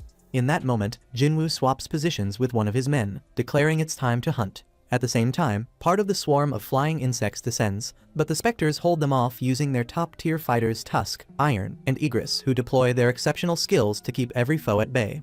Concurrently, Yoon-ho watches in amazement as Jinwoo steps up to join the front line formed by the Shadow Soldiers. Just like Yoon-ho, everyone in the association wonders how Jinwoo managed to get there. Elsewhere, Joo-hee Lee finds herself without signal beside Cheol-song, leaving them to question what's really going on at the heart of the Jeju Island storm. At the same time, Jinchul informs Gun-hee that attempting contact is futile amid the chaos, but Gun-hee insists that any information on the hunters' whereabouts must be collected by any means necessary. Over at the broadcasting station, the director is bombarded with demands to restore the fight's transmission. He would have done so if possible, but for now it remains out of reach. Moreover, his superior worries about what will happen to the country if all the S-rank hunters are wiped out. The director attempts to contact the lucky cameraman, yet the employee's equipment is non-functional. In the midst of the turmoil, Jinwoo shouts out Iron's name, prompting him to activate his taunt ability to keep the enemy's focus on him. Then, Jinwoo releases Egress to sweep across the battlefield and cut down as many insects as possible, while Iron and Tusk join the counterattack, demonstrating the true meaning of devastation in the mutant nest. At that point, the hunters are completely baffled, unsure what these shadowy figures are or how Jinwoo ended up there. Eventually, Jinwoo finds time to rescue several of the hunters, and Yoon-ho seizes the opportunity to ask a burning question. But Jinwoo postpones the discussion until later when there's time to tend to the allies' wounds. With that, he holds up a potion and instructs the first companion to drink, only to recall that he cannot simply transfer the item. Dong-wook wonders if it might be some kind of medicine or summoning spell until Jinwoo orders everyone to ingest the cure. Soon enough, nearly everyone drinks the potion and is fully healed. Cha-hee is the last to get her dose, but the healing item doesn't kick in because her health is too low, just like the time when Jinwoo himself went through that mess. Worse still, her aura is fading fast, meaning the only option is to clear a path so they can haul her out pronto. Over on the other side of the trench, escape isn't easy since more and more insects clump at every passage, cutting down any chance of a smooth getaway. At the same time, Gun-hee joins a meeting with his associates to get the lowdown on the attack team's situation, but all communications from the island have been cut, leaving everyone clueless about what's happening. Frustrated, Gun-hee orders that the signal be restored by any means necessary and demands that medical and rescue teams be on high alert, ready to jump in at a moment's notice. Sitting in his chair, Gun-hee feels a burning rage at how much he's aged, wishing he could be out there fighting alongside his comrades, even though he knows he might not be much help now. All he can do is hope that everyone is doing okay. At Jinwoo's place, his sister Jinna resorts to a rough trick to get the TV working again. She literally whacks it. Still, she doesn't give up on finding a way to watch the raid. At the same time, someone informs the president of Japan that Goto Ruji's vital signs vanished from the last transmission before the signal went down, implying that Goto Ruji may be dead. Confronted with this tragedy, the leader Matsumoto demands updates on the rest of the guild members, warning that any further loss will derail the next stage of their plan. After hanging up, Matsumoto is livid and calls Goto utterly useless for dying. Back at the insect nest, Iron demolishes hundreds of foes with his sheer strength. Jinwoo observes that his elite units are holding their own in the fight, while the regular shadow soldiers are clearly outmatched. Jinwoo'd love to beef up his ranks, but too many eyes are on them. Thinking fast, he orders his companions to stick behind Tusk and guard the rear in case any ant slips through. Above all, the young mage urges everyone to keep secret what's about to go down. The hunters sense something extraordinary is coming, and soon Jinwoo's eyes start glowing oddly until, all of a sudden, the insects part to reveal a clear path. King of Ants Baru shows up with dark red energy swirling around him, looking real menacing. Enraged, he radiates an obscene amount of mana while lamenting that the human king wasn't around. Jinwoo figures this monster must be behind him, no longer sensing the shadow he sent with Goto. So he steps forward and stakes out a prime position, making the Ant King wonder if it truly is the king of humans. With a wry laugh, Jinwoo remarks that he's chatting with a talking bug, while the monster registers the formidable aura of its opponent. Its surreal scream sends every hunter into a panic except Jinwoo, who shrugs and treats the foe like just another critter. In the midst of their exchange, the cameraman for the fight's broadcast picks up the signal and alerts headquarters. Immediately, the director orders the transmission resumed, but he's warned that going live without delay means there'll be no time to cover up if something goes awry. Despite that, the director refuses to lose another second of viewership and commands everything be restored, since the fate of the country hinges on the man standing before this insect and the people need to see what's happening. Once the images are back on air, Cheol and Joo-hee, along with the Knights Guild, support teams, and the entire population tune in to watch the events unfolding inside the mutant insect nest on Jeju Island. Jinwoo had promised he'd be right back and left home, but Jinna notices he seems to be way too far away. Gunhee celebrates Jinwoo's arrival at this critical juncture, and no matter how he got to the island, everyone is pinning their hopes on him. As all eyes in the world turn to Jinwoo, the duel's start isn't smooth. Out of the blue, Jinwoo slams a punch that shakes the very ground beneath him. Yoonho and Choi reckon Jinwoo underestimated his opponent by getting too close for a mage, and even Ant King Baru begins to doubt whether Jinwoo is the true king. But Jinwoo bounces back without serious injuries, then punishes his rival by wrapping him in a bluish aura before delivering a devastating blow. Dongwook questions if this guy is really a mage, yet by this point Yoonho and Choi are left speechless.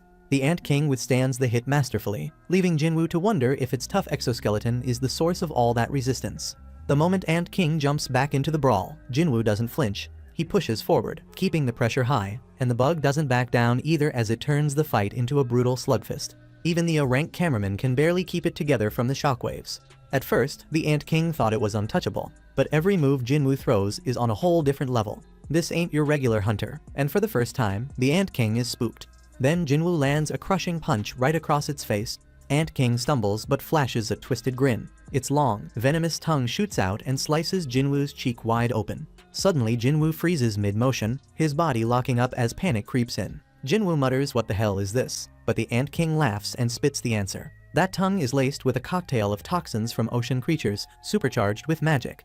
Jinwoo's body starts shutting down fast, and Ant King knows this is its shot to end him. While Jinwoo struggles for control, across the sea, Japan's President Matsumoto gets the bad news: 7 out of 10 Japanese hunters on Jeju are dead. The man flips out, screaming about disgrace, failure, and how Goto's loss shattered their pride. Then more news hits. Something nasty was spotted near the island's volcano, something that might be what killed Goto. They don't know if it's limping back to hide or coming to wreak more havoc.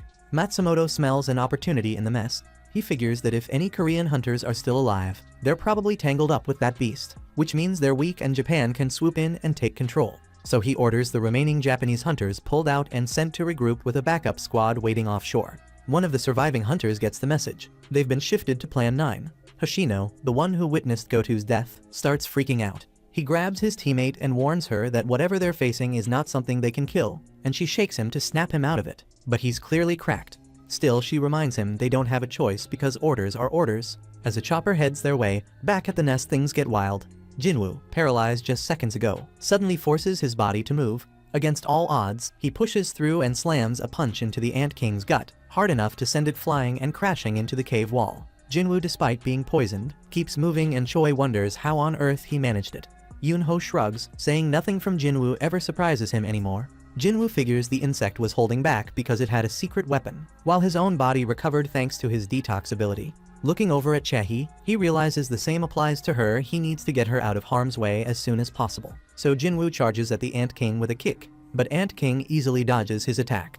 Finding that his venom has no effect, the creature switches tactics by provoking a reaction within itself and mysteriously boosting its own power. Unfazed by the change, Jinwoo draws his pair of demonic monarch daggers. Then the duel explodes into a level of brutality never seen before. The speed and ferocity of the fight ramp up threefold, with both sides betting everything on the need to win. Jinwoo is desperate to save Chae in time, and the Ant King is equally determined to prove it is the true ruler among humans. Employing tactics beyond imagination, the Ant King summons razor-sharp ice spears from the ground and hurls them at Jinwoo as deadly projectiles. Although Jinwoo manages to dodge most of them, the force of the ice crashing against the ceiling causes part of the structure to collapse, intensifying the danger of the combat. Inevitably, the Ant King realizes that the human's speed matches its own, and, even more disturbingly, that Jinwoo seems to get faster with every passing minute. When their auras collide in a dazzling display of raw power, the chaotic spectacle sends a frenzied spark through Yoonho's eyes, who confesses that he has never witnessed such an insane showdown in all his long years as an S-rank hunter. As the seconds fly by like lightning, the moves become a blur, as if choreographed by pure instinct.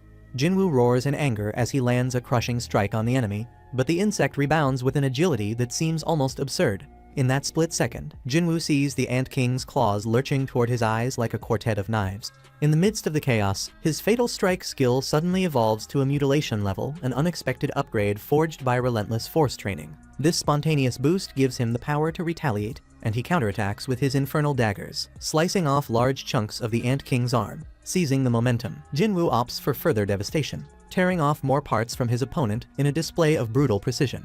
To counter that, the Ant King regenerates its body and quickly builds an ice wall to keep Jinwoo at bay. Then the creature drops its pride and bolts without a trace of cowardice. Still, that doesn't slow Jinwoo one bit. He charges in with a spinning strike from above that slams the Ant King to the ground, and he continues to mutilate it until its remains are shattered into tiny pieces. The beast is left on the floor, missing its arms and wings, all while it stares up in disbelief as if asking who this human really is. In a last desperate move, it unleashes a burst of chaotic energy that reignites the red eyes of the insects in its nest. Meanwhile, Jinwoo just smirks and orders his troops to go on the offensive against the insects. Alongside the elite soldiers already in the fray, Tank, the leader of the Ice Bears, and Kaiser, the Wyvern of Baron, join the counterattack, keeping the intensity sky high. Caught off guard, the Ant King, once convinced of its invincibility, now has no choice but to reconsider as Jinwoo's relentless assault proves too much. As the battle rages on, the creature starts to think only of fleeing, its pride in tatters. After regenerating one more time, the Ant King takes flight, but Jinwoo's mighty hand slams it back to the ground without missing a beat. Weakened and desperate, the beast scrambles away on its legs. Seizing the moment, Jinwoo unleashes his newly honed mutilation technique once more, teaching the Ant King not to run off without permission. When the flurry of attacks finally dies down, the system flashes that Jinwoo has defeated the enemy and leveled up. Stunned by the fate of the strongest among them, the other ants decide to hunker down and gather winter food instead of risking another beating. Meanwhile, Jinwoo rushes over to check on Chahi. Her aura is fading fast, and time is of the essence. Choi mentions that a rescue chopper should be waiting outside, but Jinwoo, knowing there's no time to waste, orders Chahi to drink the elixir of life, the same one that cured his mom's eternal sleep. Despite his best efforts, the potion proves ineffective, and no one knows what to do but wait for Chahi's condition to worsen. Yet something lingers in Jinwoo's mind, a spark of determination that refuses to fade. Jinwoo shouts at the reporter to shut off the camera, warning that if he doesn't hurry, the camera's gonna get smashed. The reporter obeys, and Tusk sets Byung-gu's body right beside Chahi. Yoonho asks what Jinwoo plans to do with Byung-gu, but there's no time for an explanation. Soon after, Jinwoo activates his shadow extraction to pull out Byung-gu's shadow. Over at sea, the Japanese hunters have already boarded their ship, mentioning they've been ordered to carry out their plan. Hoshino grumbles about never wanting to return to that island again, saying they could only plan because they never even saw that monster and watched it kill Godu so easily. The ship's captain explains that the new species is dead, taken out by one of the Japanese hunters. Back at the ant's nest, Byung-gu begins healing Chahi on his own, and the other hunters realize that Jinwoo's power isn't about summoning monsters, it's about controlling the dead. Jinwoo explains that he heard Byung-gu's voice urging him to use his ability. Byung-gu then heals Chahi, and Jinwoo remarks that it proves Byung-gu was a kind soul in life since he healed her without a command. Choi figures out why Jinwoo kept his power under wraps, thinking that the fiercer the battle he faces, the stronger he'll become. Yoonho adds that Byung-gu's healing talent will be a huge help as Jinwoo keeps fighting, but he pleads that Byung-gu not be sent into combat again since he never craved battle. Jinwoo notices that Byung-gu is still clinging to his shoulder like after the Red Gate raid, but this time, he's asking for help rather than dishing out orders. Realizing they're on the same page, Jinwoo cancels the shadow extraction. As Byung-gu slowly disintegrates, he gives Yoonho a bittersweet smile that brings a tear to his eye. At the same time, President Matsumoto wonders why the Korean hunters are still alive. A man on the ship explains it's because Jinwoo met them and wiped out the new species. Matsumoto sees this clearly, but also questions why Jinwoo is even on the island since he never signed up for the raid mission. The man admits that Jinwoo's magic suddenly appeared on the island, and he's baffled at how easily Jinwoo defeated that monster when they lost 7 hunters in the fight. The man on the ship wonders if they should stick to the plan, since more casualties would leave their domestic gates undefended and upset the balance of power between countries. Matsumoto orders a retreat, though he's far from happy with that call. Soon after, the remaining ants go berserk, launching an all-out attack on the ships around the island as they make their way toward the mainland. The hunters on board engage them with everything they've got, while they wonder why the ants are attacking now that the Ant Queen is dead. They figure the ants have lost control without any leadership, so they scramble to keep them from reaching the mainland. At the same time, the S-rank hunters hustle into a chopper, noting that the situation is rapidly deteriorating. They stress that if they don't move fast, they might not have any way out, and Choi orders them to take off immediately. One of the hunters expresses concern for Jinwoo, but Choi explains that he'll stay behind to deal with the eggs and the remaining ants. There's nothing the others can do to help him in his current state. Dongwook adds that, although he might have saved Chahi's life, she still needs to be taken to the medical team. At the same time, inside the nest, Tusk is seen burning the eggs, and Jinwoo even gains a few levels from eliminating them. Then Jinwoo brings out the Demon Monarch's long sword. With one powerful swing, he wipes out a host of ants thanks to its lightning effect. Amazed by the sword's prowess, he leaves the rest of the battle to his shadow soldiers. As the fight rages on, Jinwoo keeps leveling up until he finally hits level 100. He then approaches the Ant King's corpse and notices that it still radiates a strong aura in death. Determined, he extracts the soul, and for a moment he finds himself in a dark void filled with magical symbols, unsure if the extraction failed. But he quickly returns to reality, only to see the Ant King's shadow making a flashy entrance behind him. Not long after, Jinwoo heads out to extract the souls of the other ants, but the Ant King's shadow suddenly speaks up, asking for a name. Jinwoo is surprised that this shadow can talk while the others remain mute, and he soon realizes that this one is a general rank shadow soldier. He deduces that its ability to speak is due to its higher rank.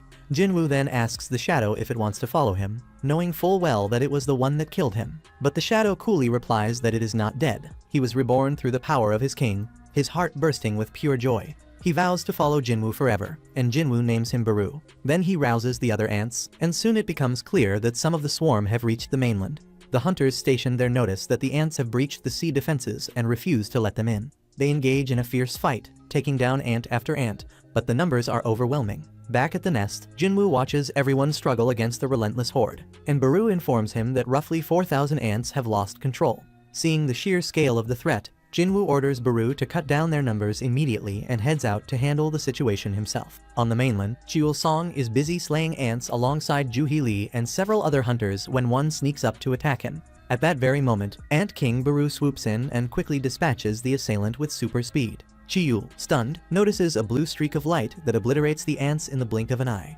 At the same time, the chopper carrying some of the hunters comes under heavy ant attack. They barely manage to hold their ground behind a barrier cast by Choi and Lim, but the shield eventually shatters. As the ants charge in, Jinwoo appears, riding his dragon and brandishing his long sword to cut them down. The rescue is swift, and Jinwoo assures everyone that it's time to leave safely. Afterward, the hunters succeed in blocking most of the ants from fleeing the island, and the local disaster is eased. It is later explained that the S-rank hunters managed to return safely, while Chahee was rushed directly to the hospital after falling into a coma. Gun-hee reflects on the many sacrifices made in the battle, but he's relieved that they prevented a threat that could have spilled far beyond the island. This marks the end of the fourth raid on Jeju Island, and the remnants of the ant horde are seen flying toward Japan. They are intercepted by Japanese ships that have been waiting for the last 2 days. A man on board tells the mages to get ready, but the captain orders them to hold off while their hero stretches his muscles. Their hero unsheathes his twin blades and decimates the ant horde in one swift strike. He secretly admits that he'd have loved to square off with the Ant King instead, since that challenge would have been far more exciting than dealing with these low-level minions. Days after the Jeju Island raid, a monument is erected to honor the fallen, and crowds gather to pay their respects. The camera captures Jinwoo solemnly paying tribute to the dead. While reporters highlight that his timely intervention was crucial, some even claim the mission would have ended in failure if he hadn't shown up. Others argue that casualties could have been minimized if he'd joined from the very start. But Yoon-ho reassures him that he's the one who ended the tragedy. Later, as the day winds down, Jinwoo spots Gun-hee preparing to leave, and they slip away into a private room. Gun-hee thanks him for his heroic efforts during the raid, though Jinwoo shrugs, remarking that fewer lives might have been lost if he'd been there from the beginning. Gun-hee tells him not to worry, reminding him that his intervention saved 5 S-rank hunters and countless citizens, and he promises that he'll repay that debt one day. Understanding the weight of his impact, Jinwoo reveals that his power was seen by the whole world during the mission, and they'll no longer overlook him. Some even say that his feats have caught the attention of powerful groups who now wish to approach him. Amid all the praise, his association is buzzing with talk of his rising influence. When asked about his future plans, Jinwoo calmly announces that he's going to start his very own guild. At the same time, the Knights Guild is busy cleaning up the mess at the ants' nest. They're not too thrilled about doing cleanup duty while others attend the memorial. But Park Jang-soo reminds them that handling the aftermath quietly is what makes a true man. Even taking out a stray ant counts. His guildmates nod in approval. Suddenly, they encounter a strange monster in a restricted area. The knights demand to know why it's there, assuming it's human. The creature, confused, wonders who these people are, and one of its allies promptly puts the hunters to sleep. Then, the monster asks its partner if he's confirmed the intel, and he replies that he is making it clear that this power is truly his own. They're all baffled about why he'd help the humans, but they figure his odd behavior isn't new, and the old monster could ask him if he ever gets a chance to meet him. The ancient beast declares it's time to head out since their work here is done, and it opens a gate, stating it's leaving the area so the hunt can go on as planned. Then he departs. Another fellow opens a gate too and grumbles that the place reeks, saying a woman he knows would throw a huge fit if she ever saw it, and he takes off as well. Jin-woo's father notices all this, while elsewhere Jin-woo finds himself stuck in traffic. We catch him on the phone with Yu, informing him that he's secured Gun-hee's approval for the guild. Yu is thrilled by the news and vows to start scouting for an office, while Song-yi insists on joining his guild, claiming she'd be a real asset. Soon enough, she and Yu end up bickering over who gets to talk to Jin-woo, so he cuts the call. Shortly afterward, Gun-hee rings Jin-woo and explains that the traffic is caused by a gate that just appeared on the highway. He says it's a B-rank gate, and Jin-woo decides to handle it since the other hunters won't arrive for a while. Jin-woo heads over to the gate, where the person in charge tells him that the other hunters will be delayed and asks him to wait. But Jin-woo assures him he'll be fine on his own and heads in alone. Then, the gate suddenly turns red, and the attendant is shocked by the change. Inside the gate, Jin-woo is equally surprised and laments that he should have told his mom he'd be late. He figures this shouldn't take much time and summons his shadow soldiers, empowering them with his monarch's domain. Over by the sea, Chahi gazes at the water and tells Choi that the mission has made her aware of her own limitations, and she's still far from strong enough. She confesses that in that nest, she could only wait for others to rescue her. But Jin-woo was different.